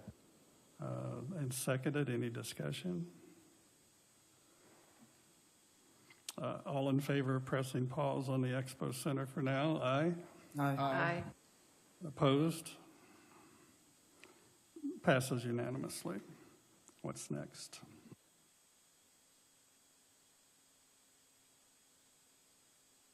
Knightstown Wireless. Knightstown Wireless was 51,250. Comments? That project made both the lists, the 1.2 and the 4.4, so I make a motion on the committee's recommendation that we fund the project. Second. It's been moved and seconded by Kyle, correct? Was that you, Kyle, that seconded? Yeah. Okay, I thought it was. It's been moved and seconded that we fund as per the recommended of the committee, $51,250 for Knightstown Wireless. All in favor, aye. Aye. Aye. Opposed? Passes unanimously. Next. The next project is Building Future Memories, which is the YMCA project. Their request was $650,000. Okay, you guys keep watching me. Okay, next project is update signage and community room at $13,439, which made both lists, 4.4 and 1.2, and I moved to fund at $13,439. This is Wilbur Wright, correct? Wilbur Wright Birthplace Museum? Okay, I'm just catching up. So you moved to fund that, second? Harold? Yes, Harold seconded. Any, pardon? $13,439. It's been moved and seconded to fund as per the committee's recommendation. Any discussion? Is this the one with the kiosk? No. No. This is signage to Wilbur Wright Birthplace, which is outdated and pretty bad shape from I-70 all the way up to Moreland to the, it's signage to get there. And some of them's been removed. There some corners you don't know where to turn to get to it off of I-70. That's the project. With GPS now, though, I mean, it should be pretty simple if somebody wants to go there. I mean, you just put it in your phone and it'll tell you every turn, every move, right? I mean, with technology we have today, isn't that the way it is?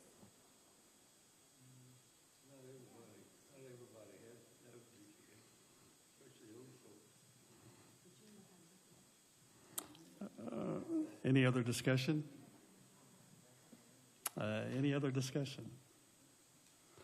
It's been moved and seconded to approve $13,439 for Wilbur Wright Museum signage, and I think some interior work there too. All in favor, aye.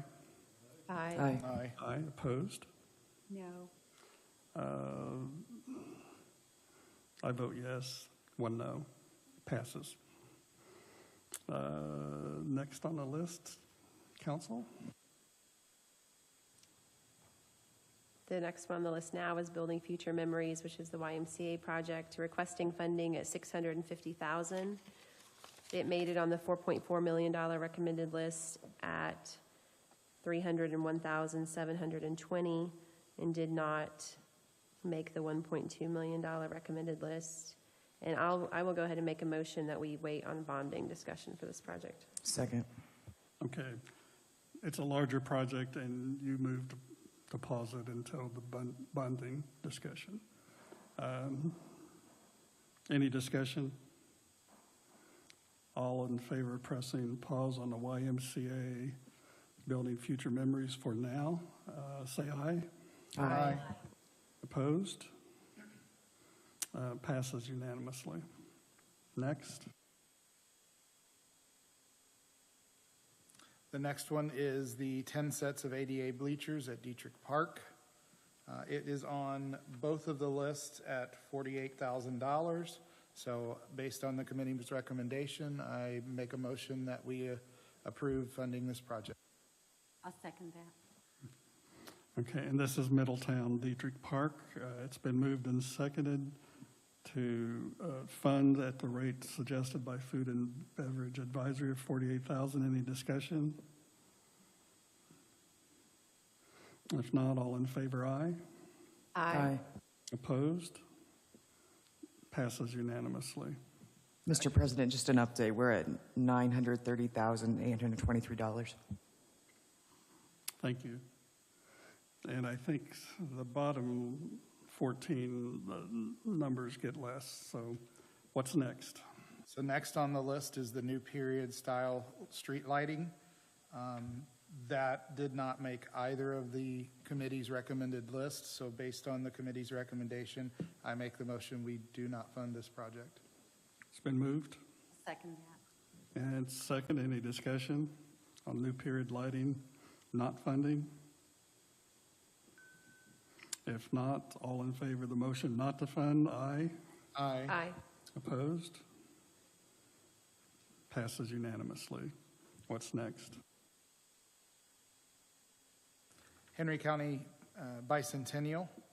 The original request of $50,000. Both the committee's recommended lists had the funding project at $25,000. So I would make the motion that we go with the committee's recommendation and fund this project at $25,000. It's been moved and seconded to follow the Food Advisory Committee for funding the Henry County Bicentennial at $25,000. Any discussion? I personally would like to see that more, but that's just my discussion. Any other discussion? If not, all in favor of the motion of $25,000 for Bicentennial, aye. Aye. Opposed?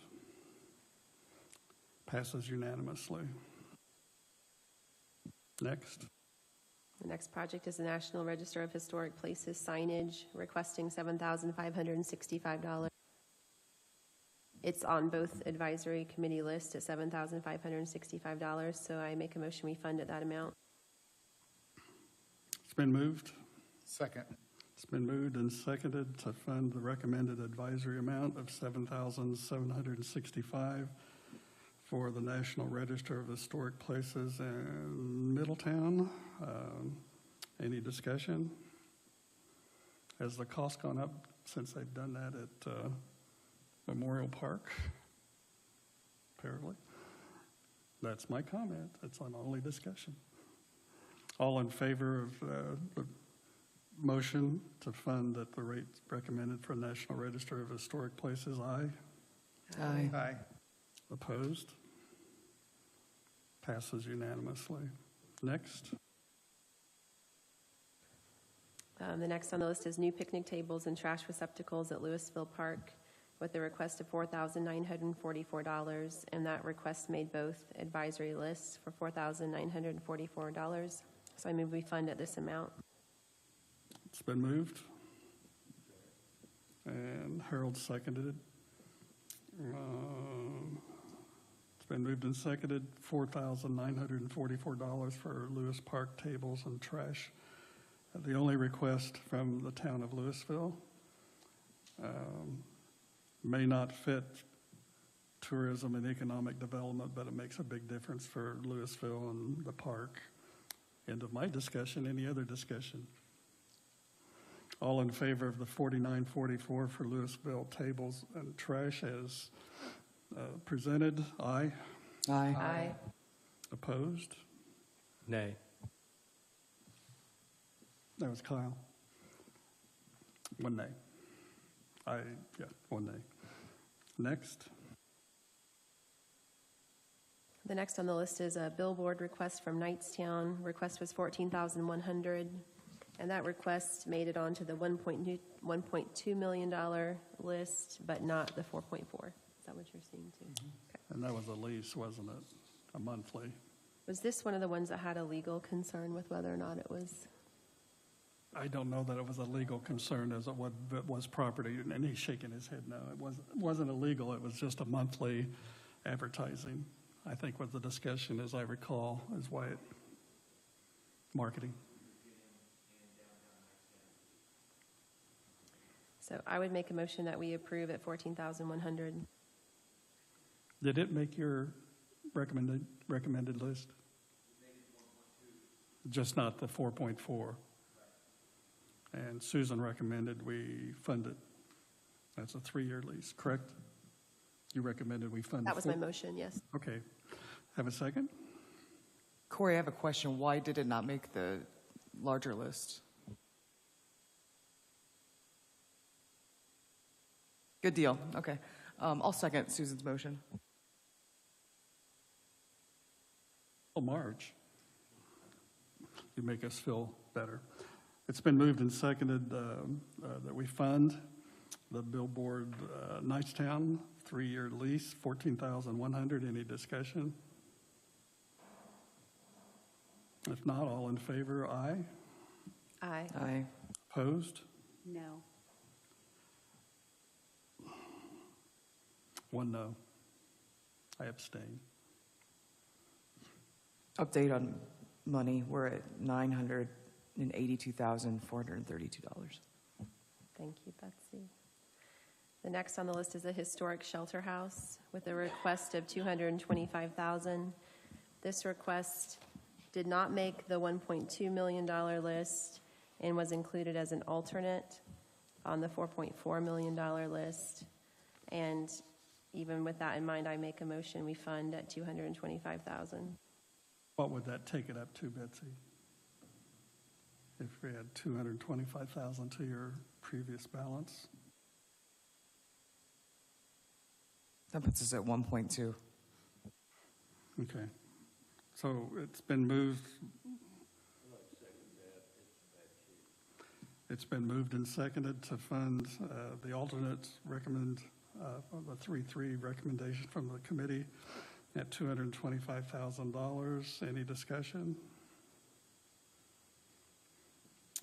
All in favor of that amount for the historic park shelter, aye. Aye. Opposed? Passes unanimously. What next? The next on the list is the Veterans Museum Office Renovation and Security at 4205.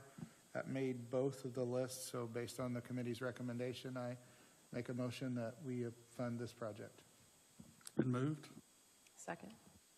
and seconded that we fund the Veterans Museum renovation at the recommended amount of $4,205. Any discussion? If not, all in favor, aye. Aye. Opposed? Passes unanimously. Next on the list is the annual fireworks show at Memorial Park. That did not make either of the lists, and based on the further discussion from Monday that they've gotten quite a bit of support outside, that I make the motion that we do not fund this project. Second that. It's been moved and seconded that as per recommendations from the advisory committee that we not fund the July 4th fireworks show. Any discussion? If not, all in favor of not funding, aye. Aye. Opposed? Next on the list is the Kennard Crusaders in Greensboro Township. It made both of the lists. And again, I think it's one of those projects that has a major impact to the community and may skirt some of the tourism and economic development. But based on the committee's recommendation and my strong feeling towards this project, I say we fund this project. I'll second that. It's been moved and Peggy seconded. Any discussion on $20,000 for Kennard Crusaders? If not, all in favor, aye. Aye. Opposed? Approved unanimously. Just an update on money. We're at $1,231,637. Did we go with 1.35? Yeah. Okay. So the next on the list was a tourism office, and based on recommendation of the attorney, that cannot be funded. That is So correct. I make a motion that we do not fund this project. It's been moved and seconded by whom? Okay, you got that, Debbie. Any discussion? All in favor of not funding for reasons given, aye. Aye. Opposed? Next on the list is the accessibility upgrades at Rose City Game Library. Again, exact same recommendation of the attorney. I move that we do not fund this project. It's been moved Second that. and second. Who seconded it? Peggy, thank you. Any discussion for not funding? All in favor of not funding by motion, aye. Aye. Opposed? Next on the list is the LED sign for Middletown Hall. That did not make either one of the lists that I'm seeing. So based on that, I make a motion based on the recommendation of the committee that we do not fund this project. Been moved? Second that. I'm sorry, you? Okay. Some reason, maybe my right ear is not as good as my left, even though there's speakers I'm listening to. It's been moved and seconded not to fund the LED lighting for reasons given. Any discussion? All in favor of not funding, aye. Aye. Opposed? Passes unanimously. And last on the all projects list is the Library Business Center remodel. It did not make either one of the lists. So again, based on the recommendation of the committee, I make a motion that we do not fund this project. Second. Been moved and seconded. Did you get who seconded? Okay, thank you. Any discussion? Based on the reasons given, all in favor of not funding, aye. Aye. Aye. Opposed? Passes unanimously. And our total still 1 point what? $1,231,637.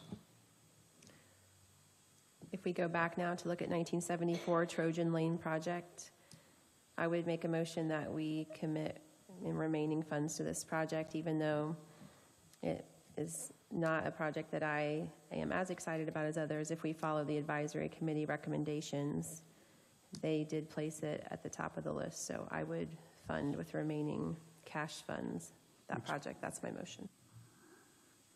Which is how much? 120, Using the number 1.35? yes, 135, 1.35.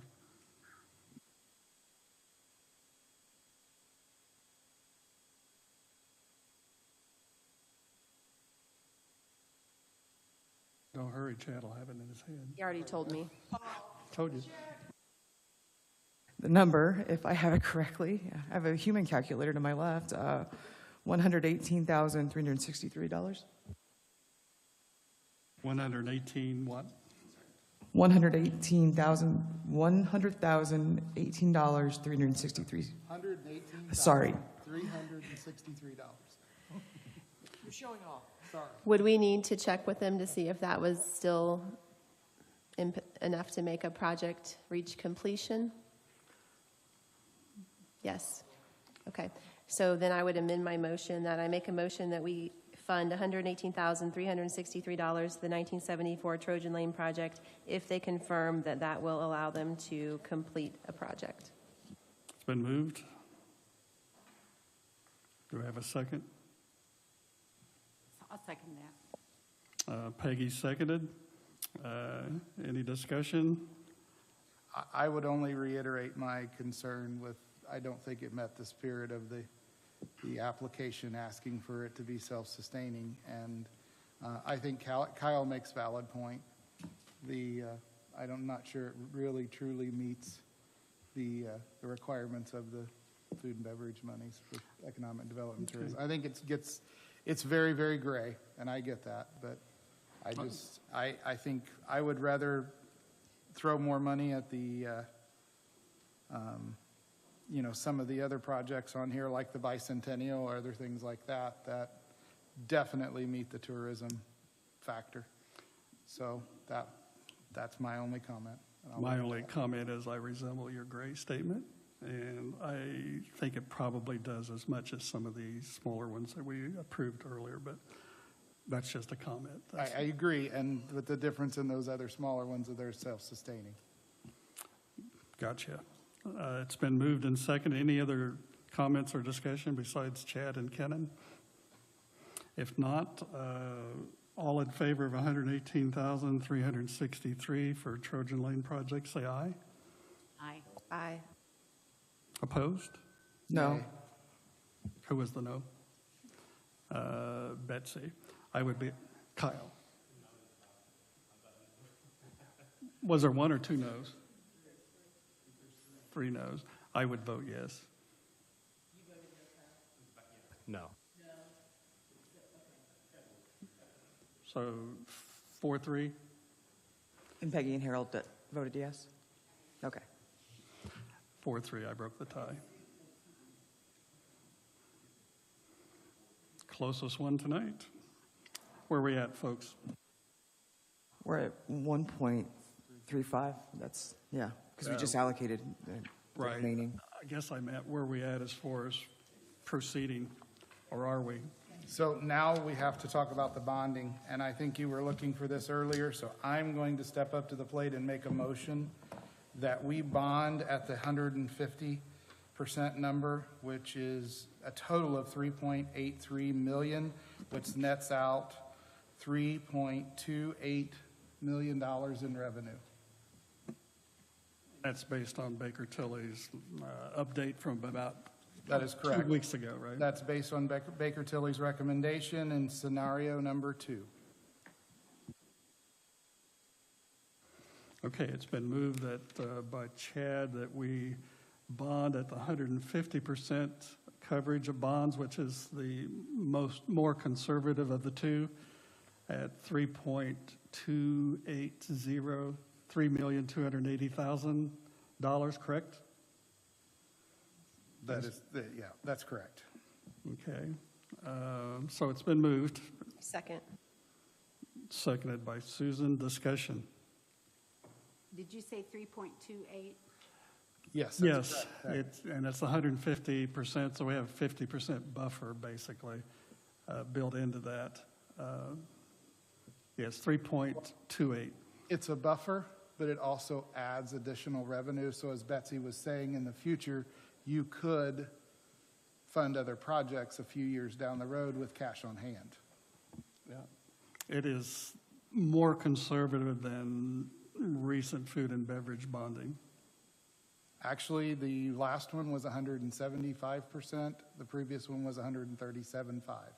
Like, So I was looking at the 137.5 in Jason's, so we've gone more conservative, we've gone less conservative. It's kind of in the middle. We have a motion. Did we get a second, I think, by Susan? Any other discussion? That is a motion that we do accept bonding at the 150% coverage, which is the least, it's the most conservative of the two scenarios Baker Tilly said, and it's for an amount of $3,280,000, which is almost $1 million less than the less conservative. So $3,280,000. Other discussion? Corey. I'll go before Corey. I know last night I said I am totally against a bond. I still am. However, since we did go through the list with cash on hand, and I have to admit some of those that were dear to my heart, got it. So I guess you guys changed my mind. You did a good job. Even though it wouldn't matter either way, I guess. But now I know that there are projects that are being taken care of that we didn't have to go in debt for. And now there's still one that I have my fingers crossed for. So, so I'm just pleased that this process is going the way it's going. So now, Corey, you can speak.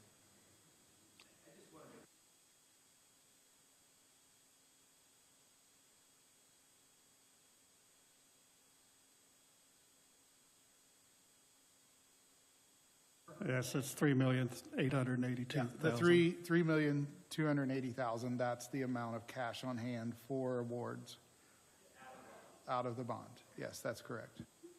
We lost $85,000 since August because of interest rates, from what the document was at August 4th of 2021, and which was not as bad as we were predicting because of interest rates had increased so much. So it would have been $85,000 more if we'd done this back in August, and it would probably be $85,000 less if we waited 7 months. Yes, very conservative. What does that mean? Like terms? I think it's important to spell that out. Boy, I wish I had a phone a friend and Jason was on the other line, because he explained that to us twice. Chad, our human calculator is about to speak. Drum roll. So it's, basically it's your debt to income, if you will. And that we have that, Kenan calls it a cushion, which it is, but it also seconds as a cash building funding project into that fund. So we're not pushing ourselves to the limit. So if we end up, which I think I would gladly argue to anyone in this room, we're headed for an economic downturn with the way our economy is going. So if we get back to one of those 07, 08, 09 revenue streams that the Food and Beverage Fund got, we would still be safe and not having to pass any additional taxes or stripping out monies out of the county's general fund. This body would be able to avoid doing that. But the 150 also builds up, as Harold has mentioned and Betsy has mentioned, for those future projects that may come down the road in the next couple years.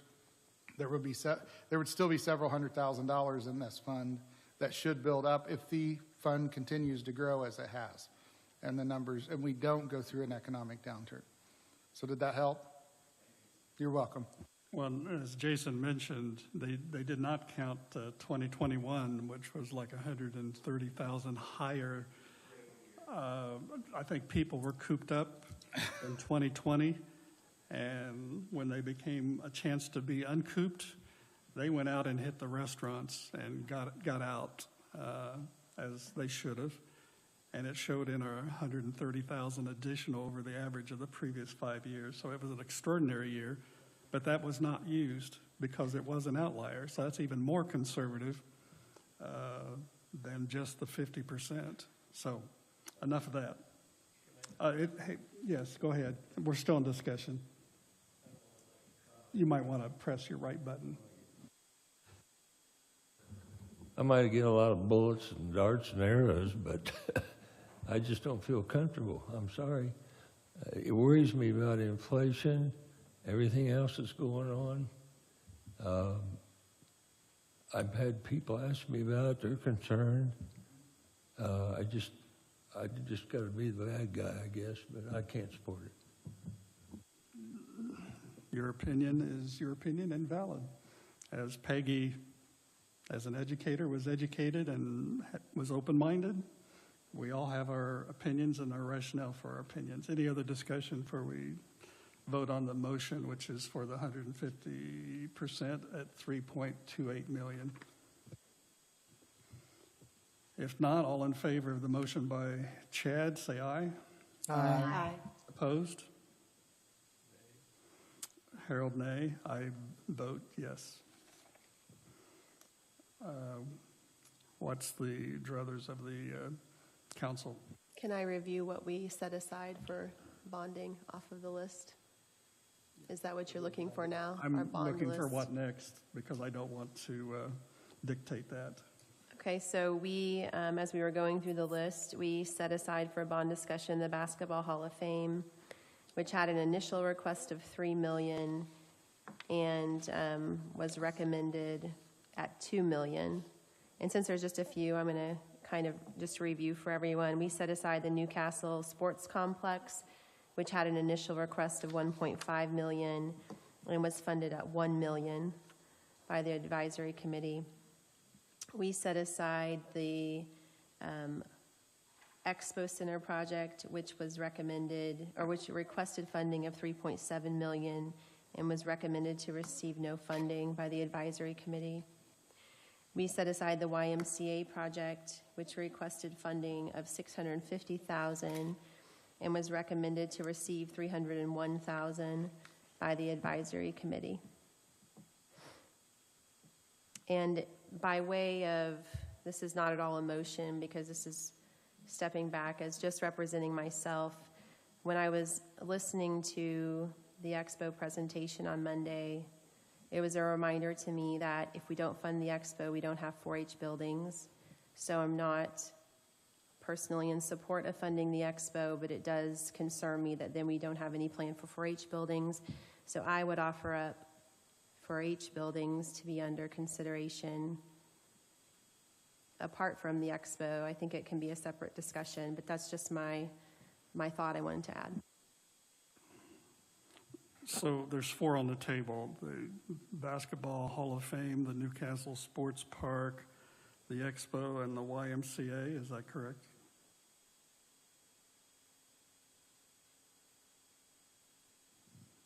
Those are the 4 that have not been addressed to date. Is that correct, Susan?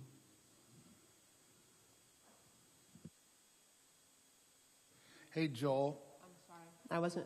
I didn't hear you, Ken. What was your question? The 4 were the Basketball Hall of Fame, the Sports Park, the Expo, and the Y. Yes, sir. Okay, thank So you. I just wanted to ask a legal concern with Susan Stockwell. I like the idea because of the Expo, or the 4-H being separate from the Expo. I looked around the room and I don't see a commissioner here, but I think Joel's still with us by phone. I'm not sure how the lease with the Expo reads, if that is a part of the lease with the Expo or if we can operate outside of that. Joel, can you speak to that on the fly, or is this something you need to research? I'd probably need to research it before I could give you a definitive answer. yeah, I really would need to look into it before I could give you a solid answer. There are commissioners back in their office, but I doubt if they can hear me.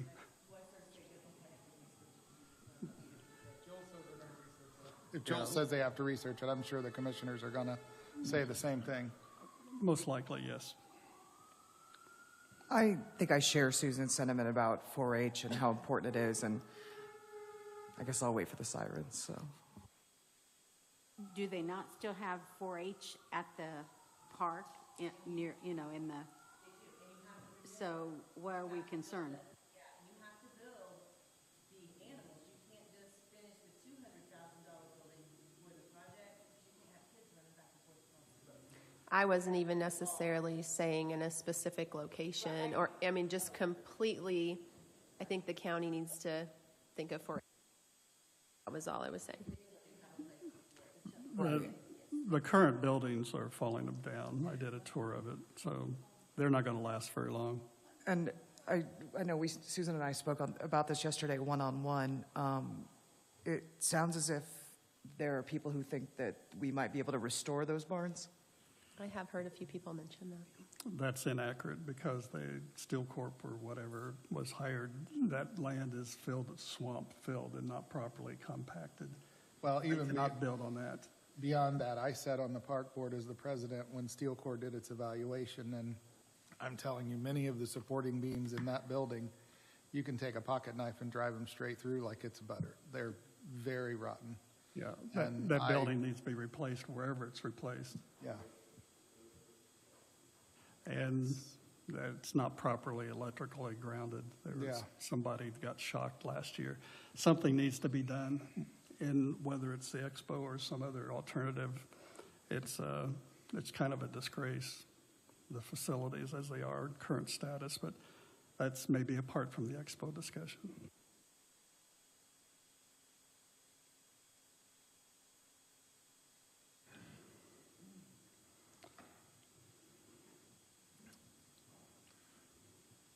I have asked for extra information from the YMCA, which you have from Chris Williams. I had asked for extra information for the Expo Center based on the discussion Monday. I asked for extra information on the sports park. To date, I've received 2 out of the 3. I think Chris May gave us adequate information on Monday in the black folder he gave us. Did you get the information from the Y that I sent? Were everybody able to open that? Okay. So you have added information. I got a call from a Henry County councilman who wanted us to kind of press pause until they have a council meeting on Monday.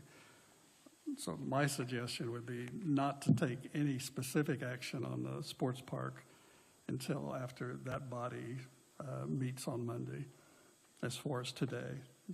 And we could wrap that discussion up on Tuesday at our meeting then.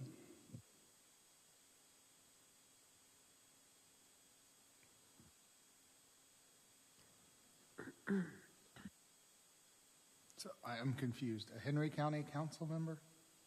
Yes, exactly what I said. Okay. Preferred we put this on pause until after they meet. They had some concerns about the sports I park. mean, we're meeting as the Henry County Council. That's why I'm confused, Kenan. We are the Henry County. Newcastle Council. Okay. Sorry, that's why I'm confused. I apologize. That's why I was. Synapse misfire number 5. No worries. I was just trying to understand. I thought, okay, what am I missing? No, you are here to keep me honest. And Angela can tell you there's misfires after what we've gone through. I'm just blessed to be here.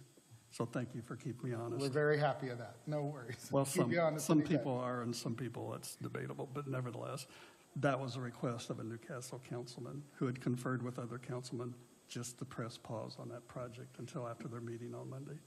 Okay. And I'm being honest. And I'm correct, it's Newcastle Council. So that's one of the 4 items on the list. Does that mean that we won't actually have a recommendation for the items in the bond tonight? I open for further discussion. I just know on that one, as we paused earlier, there was a request to put that on pause for a week, less than a week, Tuesday's meeting perhaps. Does that complicate things that we would separate them, that we could hypothetically vote to bond a few today and wait on that one? It could hypothetically complicate things. We wouldn't know how. So are we not going to discuss any of them? I think we should just start discussing, but maybe Yeah, we don't have an start answer. discussing, because there's going to be discussion. I'm kind of torn on it because obviously we know which project we're talking about now, but frankly, we've been in this process for months. If the city council wanted to do something, they've had months to make plans, and I'm sorry, but I'm going to honor their request. well, I think we need a motion then to do that I because am not one to make a motion, but I think we should honor the branch of Newcastle that's concerned. well, I understand if there's a concern, but I wish they would have expressed it way before now. Kenan, can you speak at all to the details of the concern, or? They need to have discussions with the mayor Okay. and ask that we press pause. It's been 8 months. They're asking pause for 5 days. So if we aren't going to discuss that, are we going to proceed with the very last one, which is the why?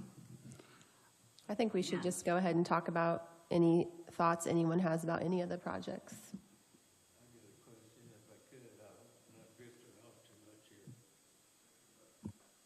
Right button. Not quite, you beat me. I'd like to ask Joe a question, if I may. Are you still on, Joe?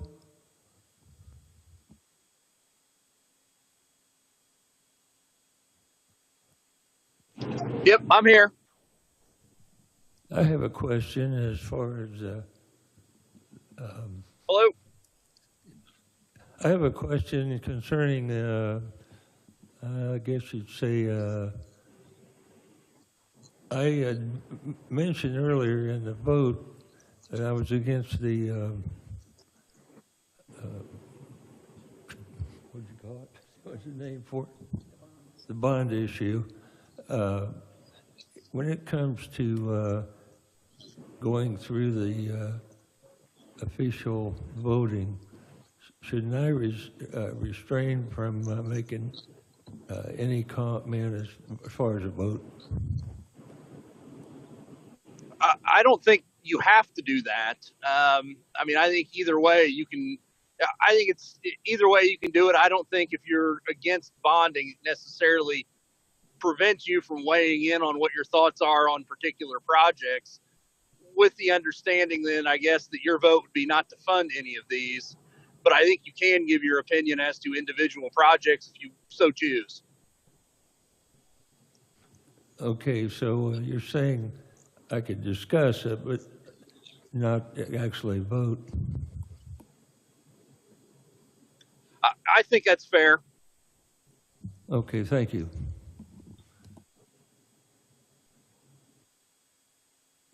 Susan, earlier you suggested we at least talk about it so that maybe you have less talk on Tuesday. Is that still your suggestion? I just think, this is a potential to commit a big chunk of money to different projects. And so maybe we don't make a final choice tonight, but if we're all here, if someone wants to discuss the YMCA, maybe we can decide if we are in support of funding them either way. Even though I don't think we can come up with a dollar amount if we don't talk about the sports complex, unless we vote to give them nothing. It seems like we can't come up with a dollar amount, but maybe we can for other projects. If there's some project here we are not interested in funding at all, we could decide that tonight.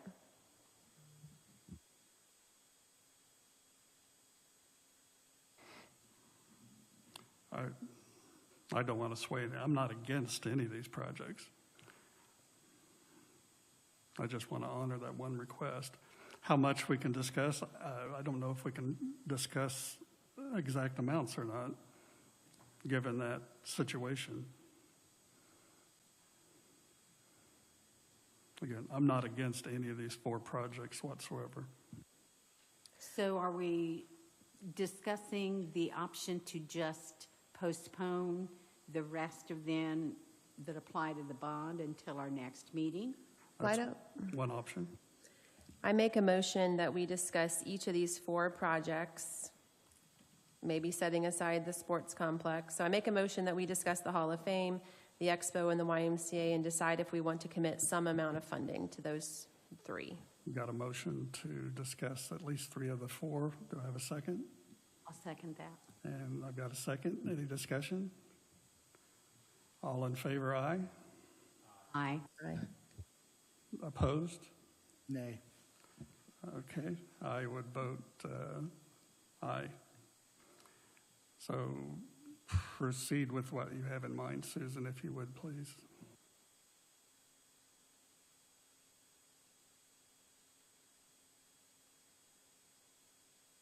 Harold abstained.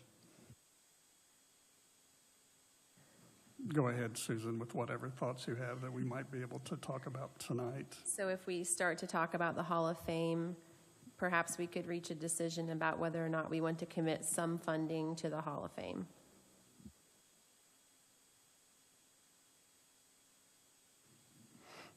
I think if we're going to commit funding to any of the projects that we're talking about still, then this has to be one of them. It's exactly why we have a food and beverage tax in this county, and it serves all the right purposes. It's got a track record for tourism and economic development.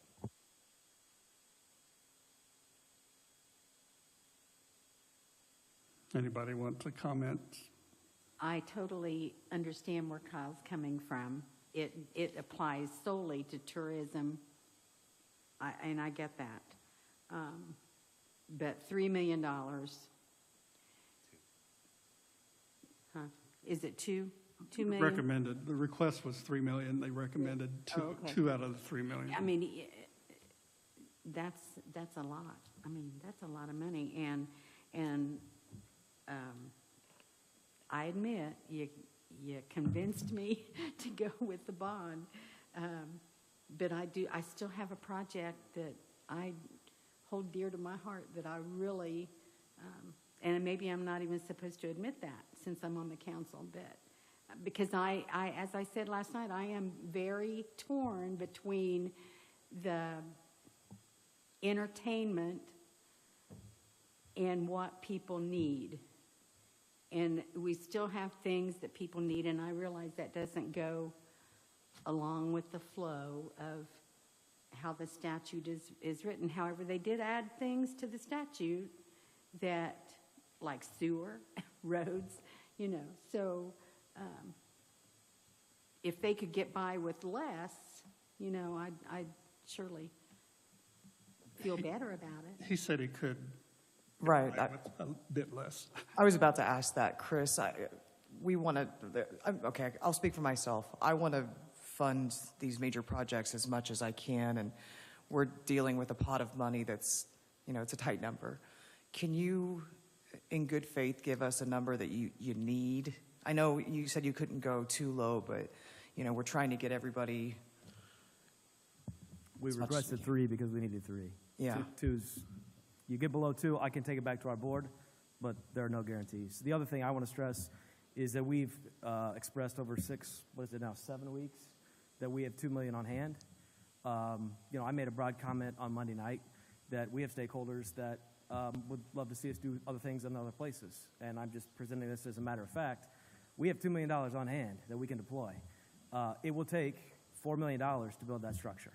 That's $2 million food and beverage, $2 million on hand of ours. If this doesn't go through, you have to do what's right in your conscience and for the county. We still have $2 million that suddenly we may be able to do something perhaps somewhere else.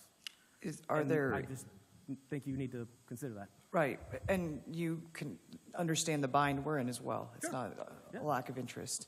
Are there other programs in the fire? Are there other potential funding sources, community foundation, anything like that? On our end? Yeah. I think that's a great question for a lot of the other projects that are in the fire here. Yeah, I would ask the same. Yeah. But I'm asking you, are there other revenue sources that might Well, be to time. complete this project, we're going to endeavor a capital campaign of our own. Okay. And do you have a goal, a set goal for that? That would be an additional $2 million. Okay. Let me throw out a figure. Let me quantify it. What if this council were to recommend $1,750,000? That goes back to our board, and then we make a decision, is that a viable number or not? It's not something I can sit here and guarantee. Other questions for Chris while he's up at the microphone? If I hear you correctly, Chris, you're saying there's a possibility that without the additional funding that the Basketball Hall of Fame is no longer in Henry County. I did not say that. No. You certainly implied it.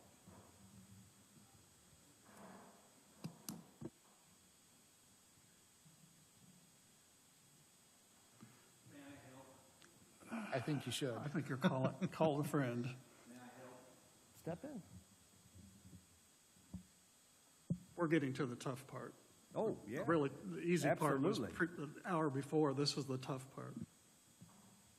So, as you know, our organization is responsible for tourism, marketing, and development. Effective December 2020, we merged with the Convention and Visitors Bureau and entered into a contract with the Tourism Commission to be responsible for tourism, marketing, and development.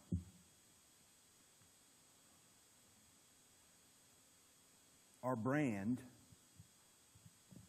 determined by the community, is basketball. So you may not like basketball, but that's what people know Newcastle about. On the old county map that hangs in several offices, including my conference room, Newcastle, Indiana, home of the Indiana Basketball Hall of Fame. Of all the projects on the list, the makeup and stakeholders of the Indiana Basketball Hall of Fame is not just Henry County.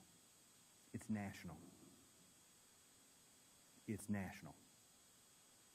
There was a competition back in the mid-'80s to get them to locate here from Indianapolis. I imagine that competition continues. This is in my world, this is a retention investment. Shoring up, deepening the roots of this fantastic organization here in Henry County that strengthens tourism and confirms our brand. Thank you. More discussion from the council?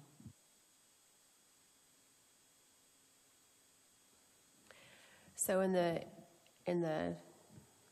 idea of just discussing, I've listened to Corey talk about the importance of the Hall of Fame and the national press that it gives our county, and I really appreciate that, and that's why I haven't, decided exactly how I'm going to vote. But then I weigh that against what $2 million could do at our park, or I think about, if it was in the paper that we were going to spend $2 million on the Hall of Fame, how that would land with our constituents versus if we were going to spend $2 million on another project that people in the county were more invested in. So that's just where I'm at right now and what I'm balancing. Respectfully, people in the county aren't necessarily tourists or coming here. In essence, this project, if any project should receive funding, I believe that this one should receive what it's asking for. It sounds like we're talking about two ideas that are sometimes competing in economic development versus making the community stronger, better quality of life. I certainly am excited to think about what we could do at the park with more money, dealing with the lakes. I also see how the Hall of Fame puts us on the map and what an important institution it is, tying in with our new county branding. It all comes together. It puts us on the map. all the earned media. That's something that really does interest me. So I'm sort of oscillating back and forth here. And what are our 4 projects? So we're talking Hall of Fame, we're talking Trojan Lane, we're talking... No.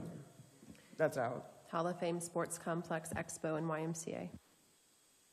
Thank you. You want to move to another project? Or stay on the, it sounds like we're not going to agree to an amount. No, I know, but it does get some We feedback on the can't come up other. with an amount unless we decide not to fund the sports complex at all. If we're not going to talk about the sports complex, I don't think it's possible to come up with an amount tonight for any And I of don't them. think we should talk about not supporting it, the sports complex. I think we just are pressing pause 5 days. But I think it makes it difficult to talk amounts when there's a question mark on that project. Want to move the Y?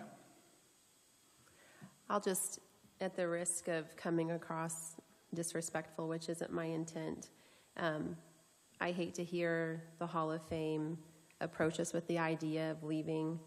It would be great if there was an option to even change plans and come back and say, yes, we would be thrilled with 1.5 million, and we think we can invest deeper in our roots here too, like a community partner. So I just wanted to throw that out there as well.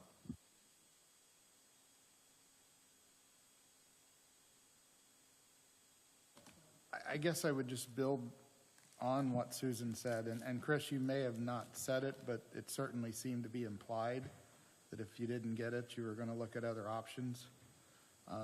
That concerns me, because let's say we give the money to the board.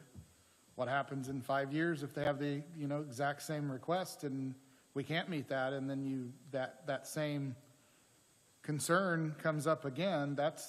I'm just thinking through my head and being due diligent for the constituents in this county. That concerns me. I mean, would the board be willing to give a long-term commitment, or what?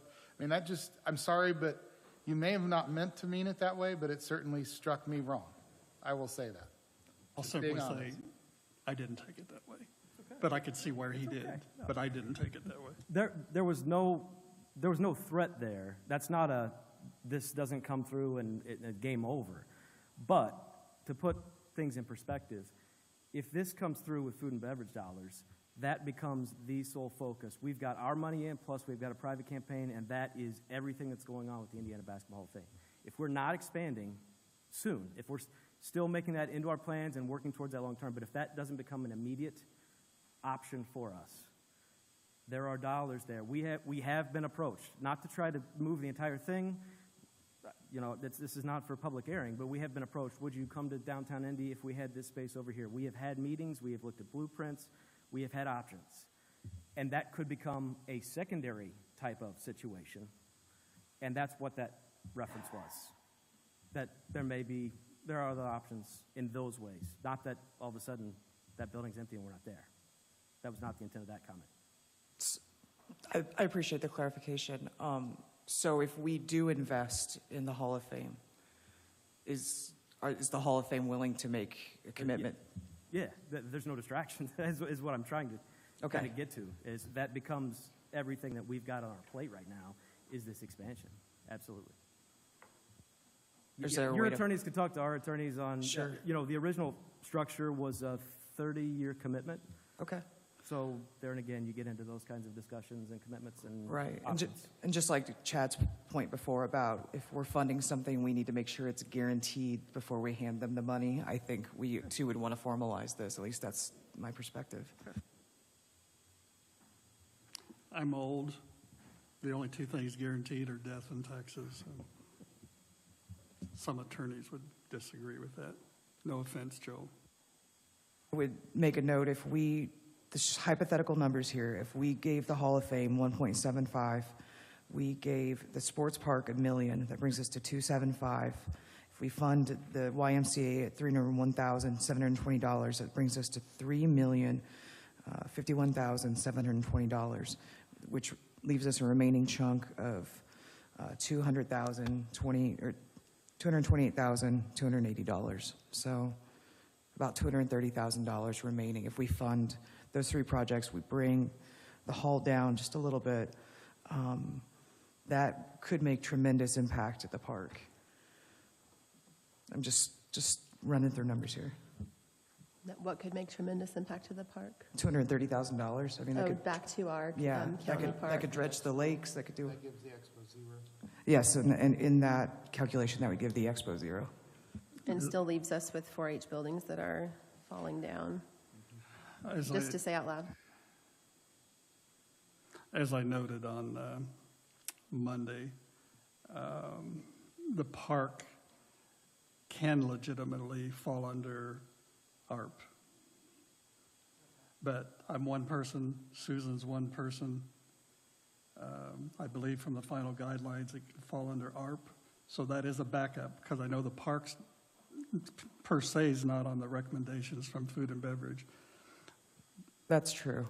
But Frankly, anything could fall under ARP with the lost revenue fund, since we're under $10 million. well, and that's where the commissioners are really in the controlling seat on that. I like to hear that, and I think it seems like we have a strong sentiment that we want to invest in the park.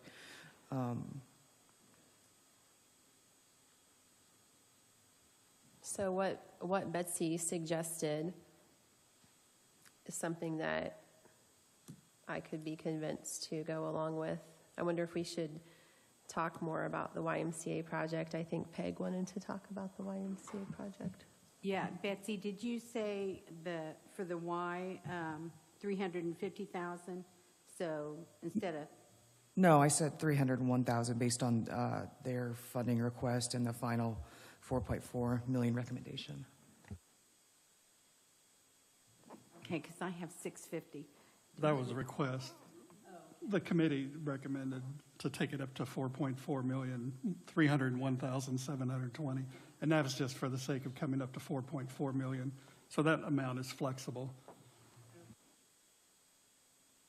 Too many sheets here. So, yeah, I would like to discuss the why. I realize, and I respect Kyle, his input. I realize this food and beverage is for tourism and economic growth. However, and as he said, the citizens of Henry County are not necessarily our tourists, and I get that. So as a citizen of Henry County, the priorities may not be where the Hall of Fame or Wilbur Wright or somewhere like that. Their priority is getting their kids in a safe place while they get up and go to work and have a safe place, to be while they're at work. And the Y provides many, many, many things for the youth of this county. And I think our citizens sometimes don't understand when we spend money why we spend it the way we do, and we can explain it, but they still may not agree with that. And I'll be honest, when I listened to the presentation of the why, my first thought was, we need this. We need this in Henry County. The parents need it, the kids need it. So if we can somehow fund it along with the other tourism things, I would be a happy camper. Yeah, I admit it. Can I ask a question? Is the Y project, and I agree with Peggy that child care is really important, and I would argue it is economic development. It's clearly a huge need in our community.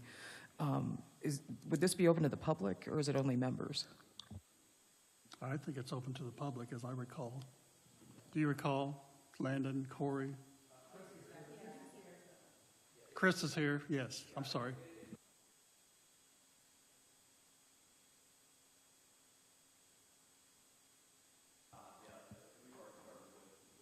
Okay, thank you for the clarification.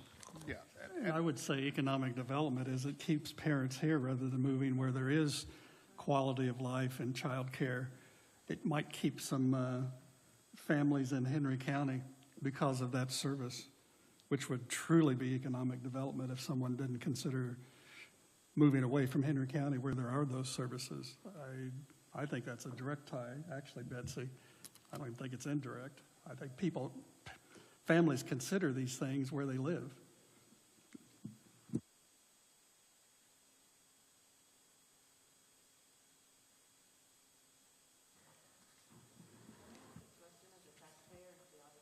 Yes. So what happens if we say give $1 million to the sports park, but it falls through and doesn't happen? That's why I made the recommendation at the first of the meeting that we don't award the funds until they have the monies on hand to complete the project. So you're Because saying we don't end up with half-built buildings that we have to contend with. Okay. That was, yeah. Debbie Given actually had that concern statement, too. That's $16 million on hand. No, there's phases to that project. If you go look There's at. phases in all these projects. Yes, till they can complete the phase. I just said the sports park. Yeah, I mean, Even if you give it to the YMCA or whoever, and it doesn't follow through, they don't do it, then what happens? To me, You say this as an example, any project that you're funding. I think that the phase needs to have a usable deliverable. You know, so if phase 1 is prepping ground, I'm not excited to necessarily give money to phase 1. But if phase 1 includes something that's usable and could stand alone if nothing else happened, that's kind of where my mind is. If the sports park has a phase like the basketball courts and all the money is together for those basketball courts, and if nothing else was ever built, it could just be that would be okay with me as one voter.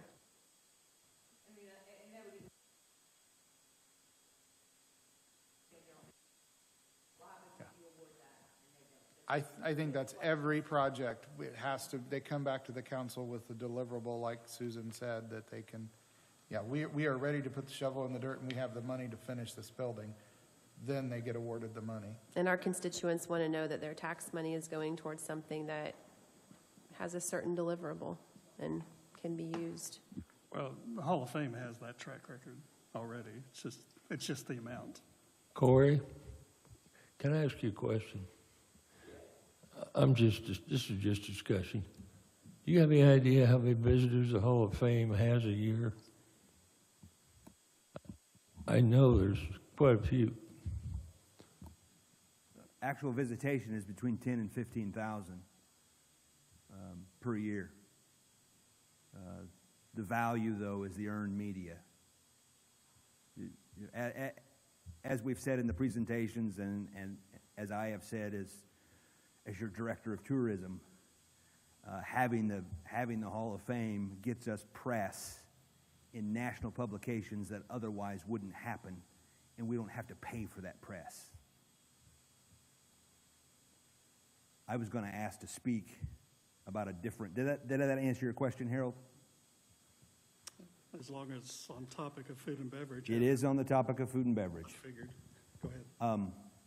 In the for what it's worth category, the way the last food and beverage funding worked was the money is not, so council approves the projects as you're doing right now. The money was not transferred to anybody in a lump sum. There was a meeting held by the county attorney, and that happened to be Mr. Harvey, and he invited the applicants in, or the successful applicants at that point, and they went through the public bidding process. Explained that depending on what your project is, depending on what type of project is, there's a specific procurement process that you must follow.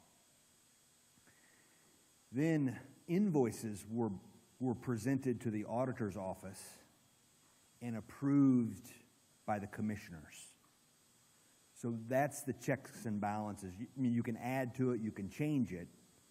I just wanted to add to the conversation.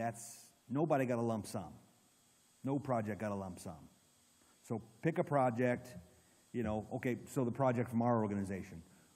We're not going to receive a $49,000 check.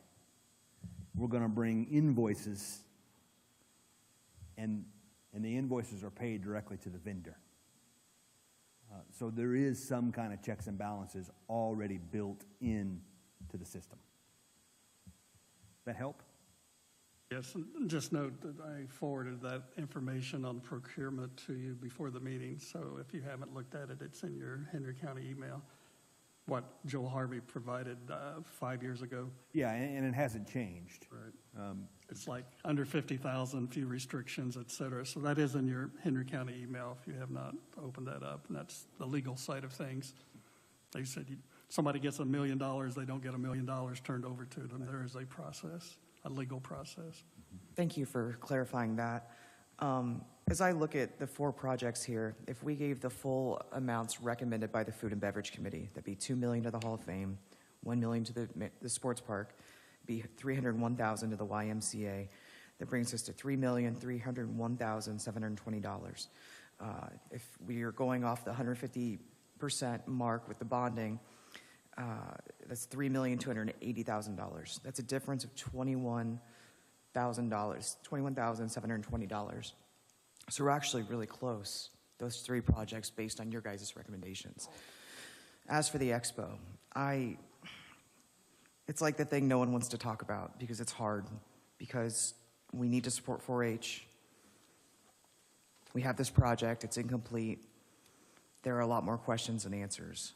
And personally, I'm rooting for that project to succeed. I've donated personally to it. I see the utility of it. At the same time, before most of us were elected officials, that discussion with the board was, we're giving you the seed money. And the Expo said, yes, and we will get the rest on our own. It was on the front page of the Courier-Times. We will get the rest on our own. I asked J.R. Martin the other night about, what have you done to seek alternate funding? I was unsatisfied by those answers because a year ago I had that discussion with him where I said, I don't think the county can give you more money than we've already done. Where are you guys going to find this? How can we help you? Employ a professional grant writer. Get somebody who knows the field. There's federal government. There's tons of federal money out there in grants. It's out there. And to learn that they've really been seeking it from 3 sources, from food and beverage, from the Ready Grant, and from the Community Foundation, that's fine. I feel like there's a lot of missed opportunity here. Maybe I'm the only one who thinks that way. I don't think the Henry County taxpayers should support that project anymore. But what can we do to help them? Can we use our grant writer that is going to be hired for the county? Can we direct them to work on behalf of the Expo? How do we get this project done without dedicating food and beverage money to it? Yeah. Commissioner Plummer. So I know the ARP committee and the commissioners and the council approved the grant writer. It's not something that we just go, we've approved the grant writer, and in 30 days we have a grant writer hired. There's a process that we have to go through.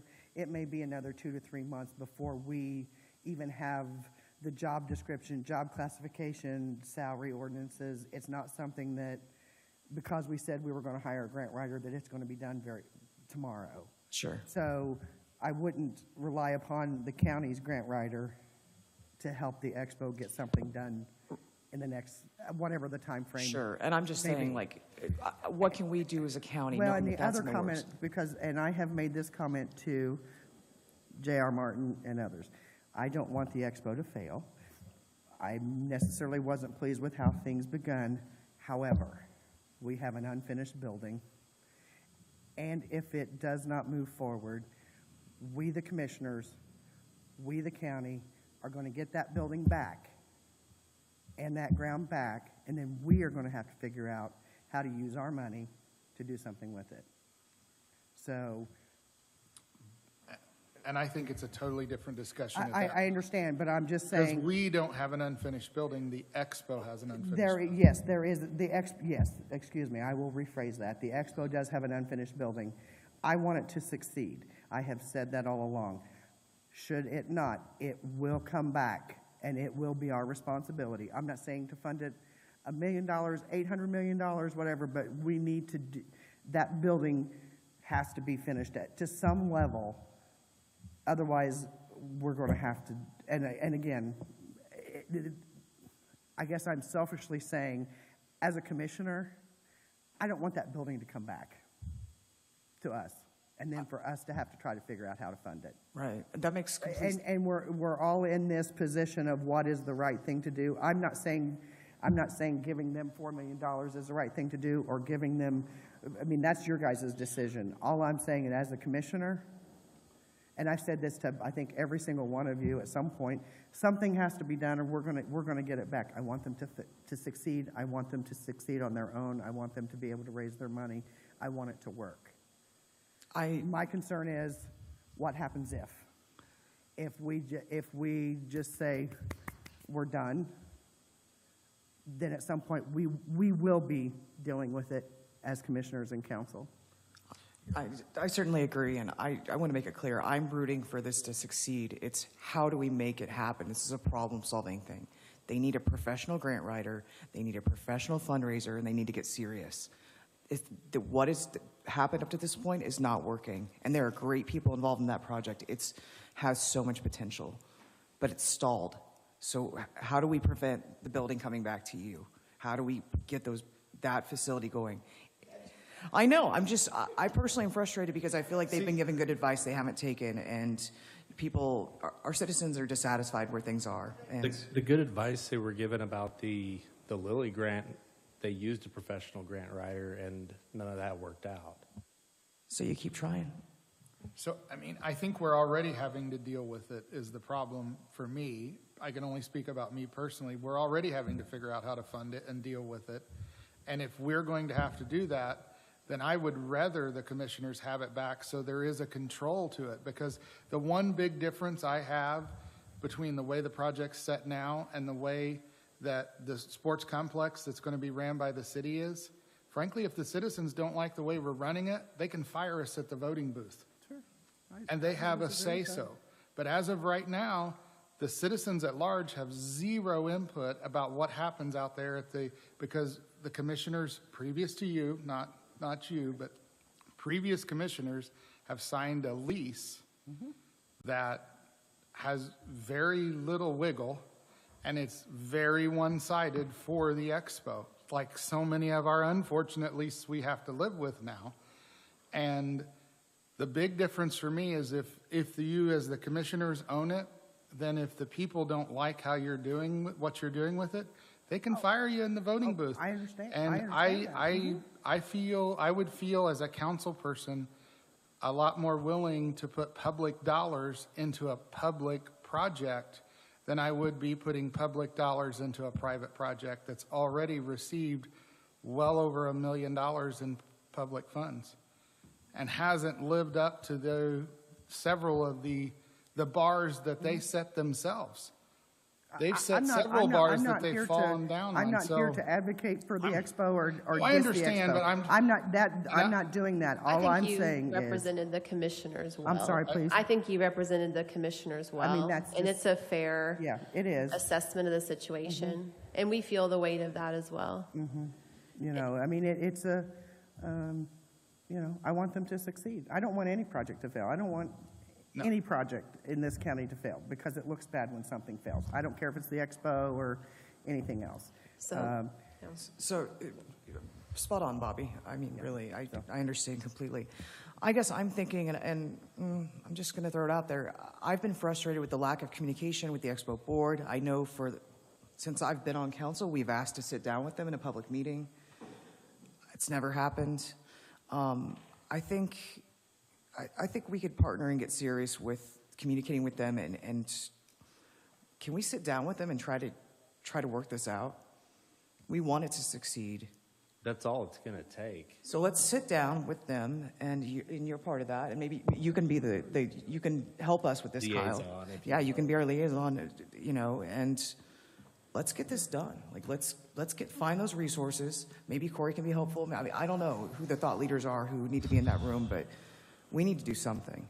But The best thing is if we're not talking about this months from now.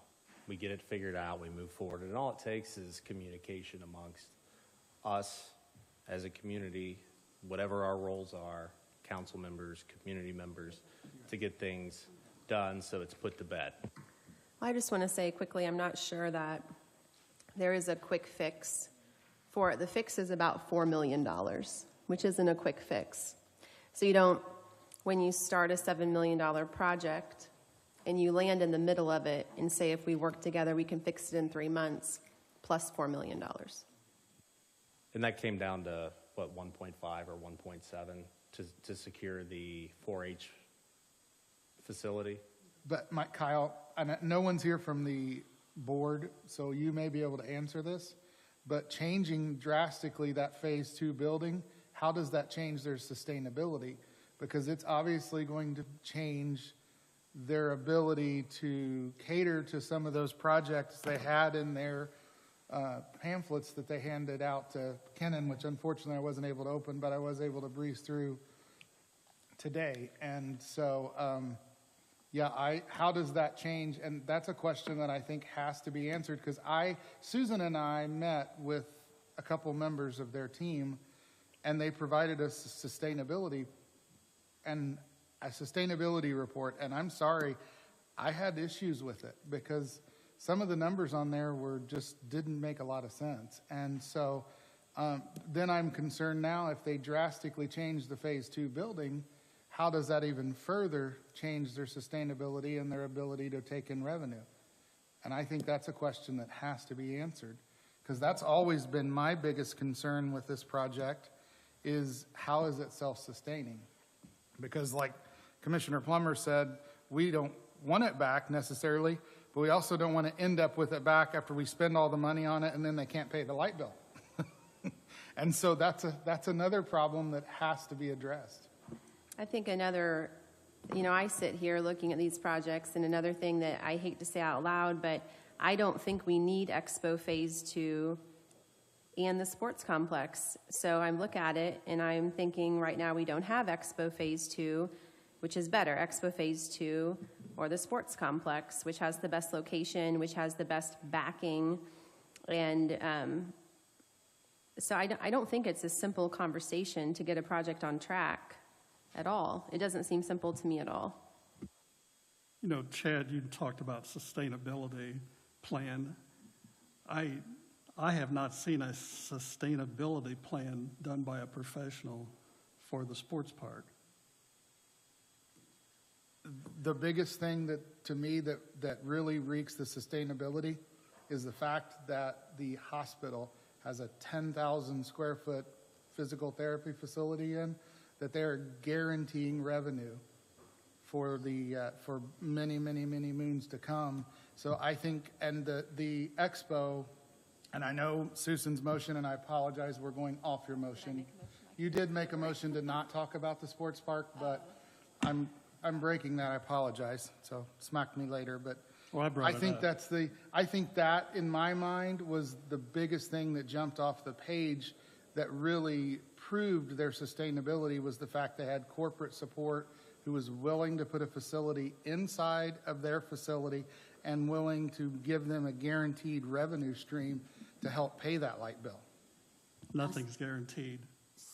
So are they going to move the rehab and physical therapy out of Forest Ridge? Because they also have it there, or are they going to have two? From my understanding and talking to the mayor, and he is here, he could give more information, but they have outgrown that facility, Peg, and they are the ones that actually set the square footage, because the original square footage was less. And the hospital said, no, we need more room at the sports complex to do physical therapy. So I don't know, Greg, do you know if they're going to shut down Forest Ridge, or if they're going to do it in different buildings, different pieces of the pie, or, I know that you said they'd outgrown their current facility.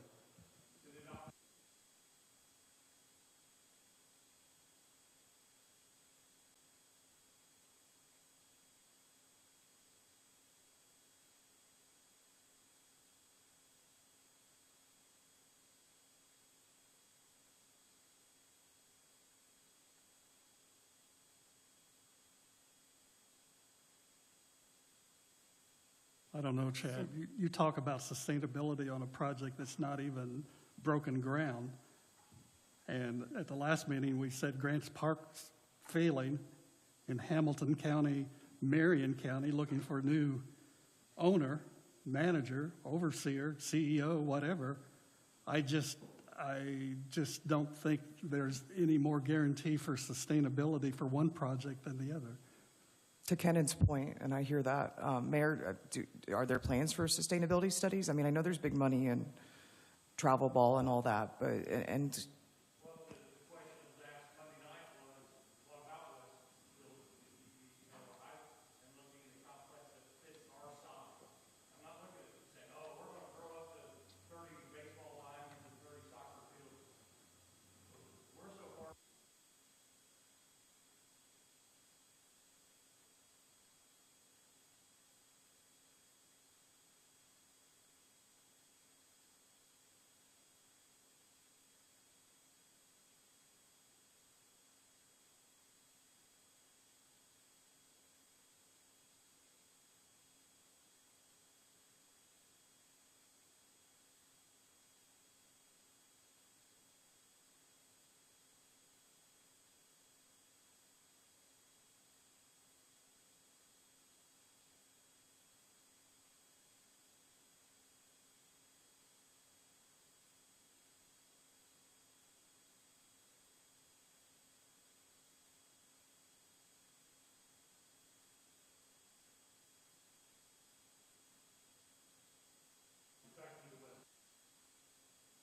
sure.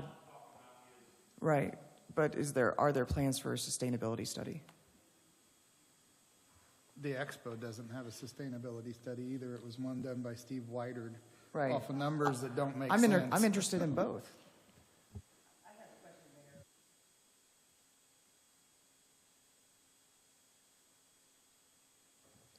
So I think, and again, in the realm of just sharing opinion, when a big capital project starts, it needs big money.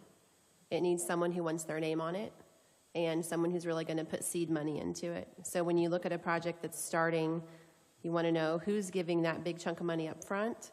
And right now, and I'm not advocating or not advocating for the sports complex, but the mayor has private funding and corporate funding. And those are things that at least make a project possible. You know, starting a $7 million project with nobody who wants their name on it was never going to work. And again, so it's not a simple fix. And I don't know how you interject into the Expo project right now, but I would put more stock in Steve Whitard's sustainability project than no sustainability project. that's which the is what same we were person that provided the started other a day. capital project with no capital funding, which is just not how capital projects are I done. haven't seen any capital project in writing that was provided us Monday night. I've asked for it.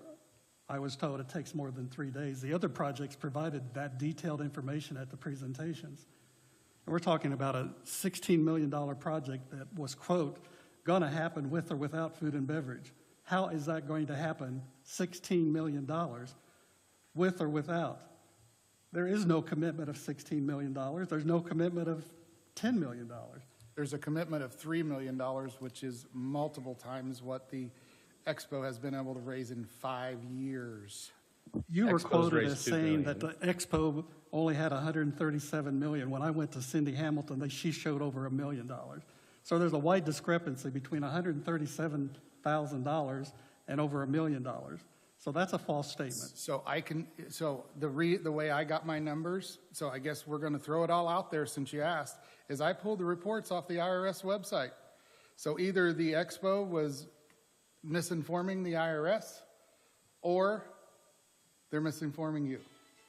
Because the tax filings that they had, those are the numbers that came directly off the IRS website because they are a 501c3, which is required to file IRS forms that are searchable from any single individual in this room.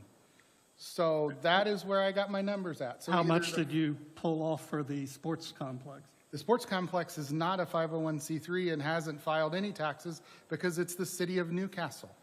So Because it hasn't broken ground. No, it hasn't, because they're getting the money.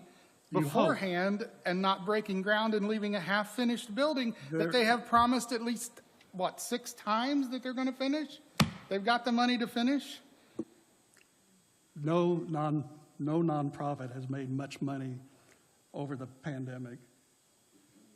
No nonprofit has been talked down by council members and the public like that committee has. But the and I know that for a fact. The project should have had funding secured before it broke ground. I haven't seen any proof of any funding.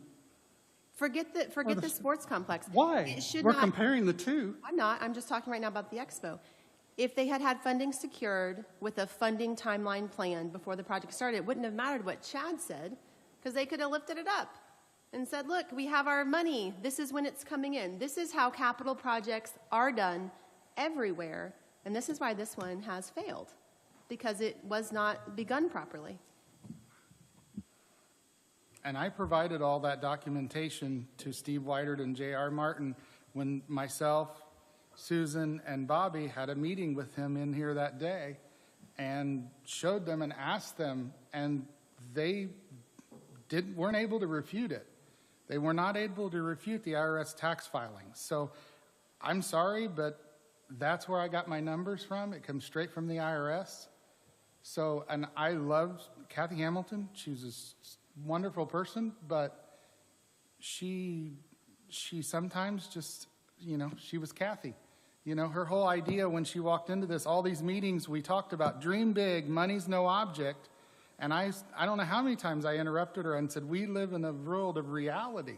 And we're talking about the community we're in. And this project grew from a $3.5–4 million project to a $7 or $8 million project in just a matter of no time. And it had a lot of bumps along the way. And they broke a lot of the bars that they had set themselves that they were going to meet, and they did not meet them. Well, one of the delays was that they were told by law they had to do design build. That delayed it a year. Then came the pandemic, which delayed it a year. I never saw anything that was $7 million. I too share concerns about the numbers I were given with regards to what the income of the expo would be, and the types of conferences that would come to the county, and they would be weekend conferences. Well, there's nowhere to stay. The site, there's nowhere to eat out there. I've said repeatedly I want this project to get done. It needs to get done. We need it for 4-H. I just don't think it can be public money. So I'm interested in trying to help them find solutions to get the project done. So I can't myself give any county money towards the Expo project because I don't think that it's what my constituents would want me to vote for.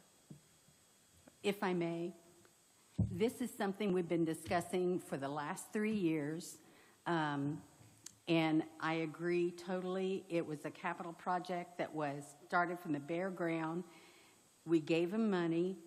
She stood right in front of us and said, I promise I will never ask for another penny.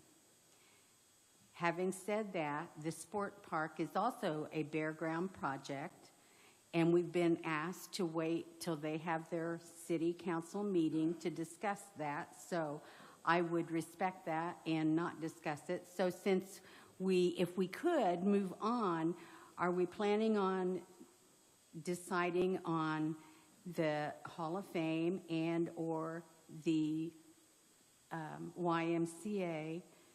If not, then perhaps we should put that on our agenda for our next meeting, because those are the two projects that are concrete. They're already there. The money will go to expand and enhance and be of benefit to tourism and our community. So those two projects are already there. Already just needs more added to it. So if we have a choice, we can either decide or we can put it on our next meeting agenda. Chris, can I ask a question about the Y project? I know you were able to lower it to $301,000 based on the recommendation of the committee. Do you still feel like you could live within that number? Sure, I mean, there's no doubt, I mean, we're gonna have to raise it, and we're hoping, like I said before, we've got ready money, we applied for ready money, I don't know where, not for sure where that's at, and we want to go out and get donations. And we hope that maybe some of the appropriations that are with benefits would help us, but we don't know that for sure. But, yeah, there's no doubt about that. There's no doubt about it. The more we can get, the closer we are to the finished goal, but we'll take anything we got. Well, I mean, and I will tell you, that's one thing that really impressed me about your offering, as well as having Boar's Head and as the, corporate sponsor with it. I think that's a huge, because I think every elected official in this room will agree that Boar's Head's been a phenomenal community partner, a great employer, and they've really done a lot for this community outside of the jobs they provide. So to me, I think that's huge to bring that corporate connection into the mix. And I think that's what will help make that project successful. Thank you, appreciate it. Sorry to put you on the spot, but. Speaking of Boar's Head, that's the topic of our conversation on Tuesday at 6 o'clock. Do I have a motion to adjourn?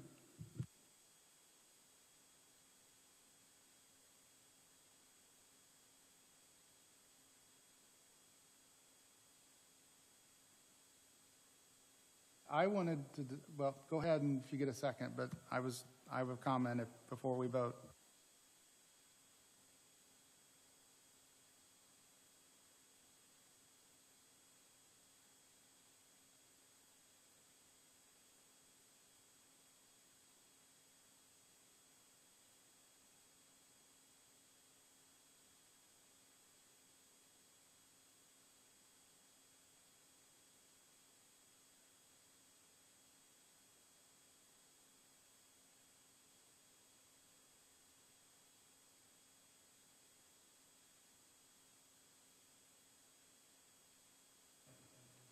Well,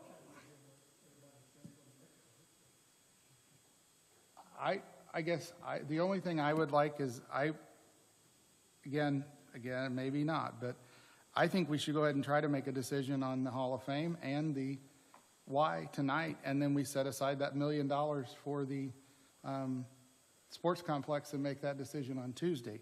Because I think those projects, if we hypothetically, and this is not a motion, but if we funded the Y at the $300,000 they're requesting, we funded the Hall of Fame at the $1,980,000 mark, I don't think they're going to balk over $20,000 in a $2 million project.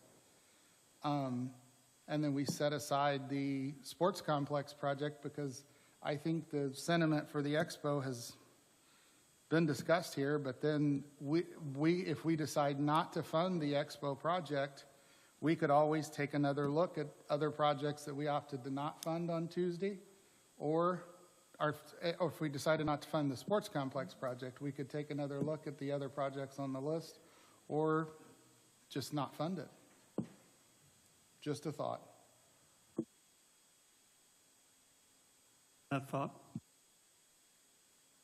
Is there some sort of procedural issue with doing it in two potential phases, the votes on bonding? Joel said we don't even have to, we can bond without even designating what it's for. Would you mind going up to the mic, though?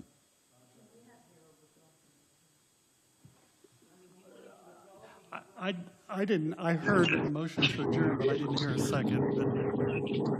Who made the motion? No, I can't make a motion. I didn't. I asked is there a motion to adjourn? Then no, that was for me. I was asking if there was a motion. So withdraw your motion, even though it was a second. I didn't make a motion. In any case, when Robert's Rules of Order, a motion, a second, and there should be a vote. We don't traditionally do that, but. Right. So You really he doesn't don't? need to withdraw. Go ahead, sir.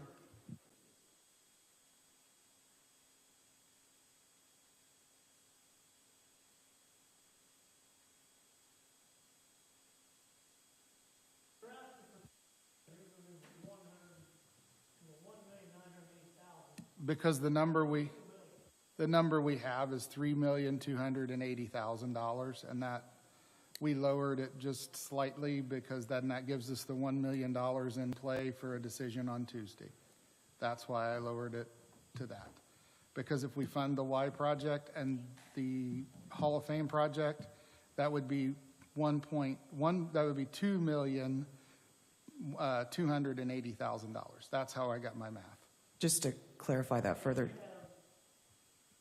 Extra money from your on-hand. We do not. We don't. We spent the entirety of our extra money on hand. Tim, let me run through the numbers. $2 million to the hall, $1 million to the sports complex, $301,000 to the YMCA. We only have $3,280,000. It's a difference of $21,720. Chad's simply saying we can probably take that from the hall without them freaking out because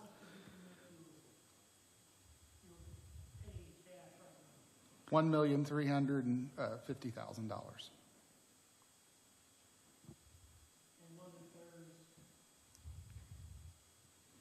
Theirs was not in the cash figure. I mean, Walter, your numbers are 4 million and one. We had two recommendations. We had a recommendation based on 1.2 cash on hand. They graciously funded that higher. I thought you funded that one. No. No. We funded it higher. The overall total, Tim, is going to be more than the 4.4. But when we get done, it's going to be more than that. So, yeah, we're closer to 4.6 when we get everything done. 4.63. So, yeah, I did not make a motion. I just opened the floor for discussion since there was no second on the motion to adjourn. Is that correct? That is correct. So it died for lack of a second? It died, and it's not necessary for adjournment anyway. So yes, any dovetailing on Chad's I discussion? was just going to say that for people who aren't necessarily in favor of supporting the sports park, they may not want to put numbers down today in case they want to put more. I don't want to put numbers down until after Newcastle meets on Monday. Mayor, do we have any sense of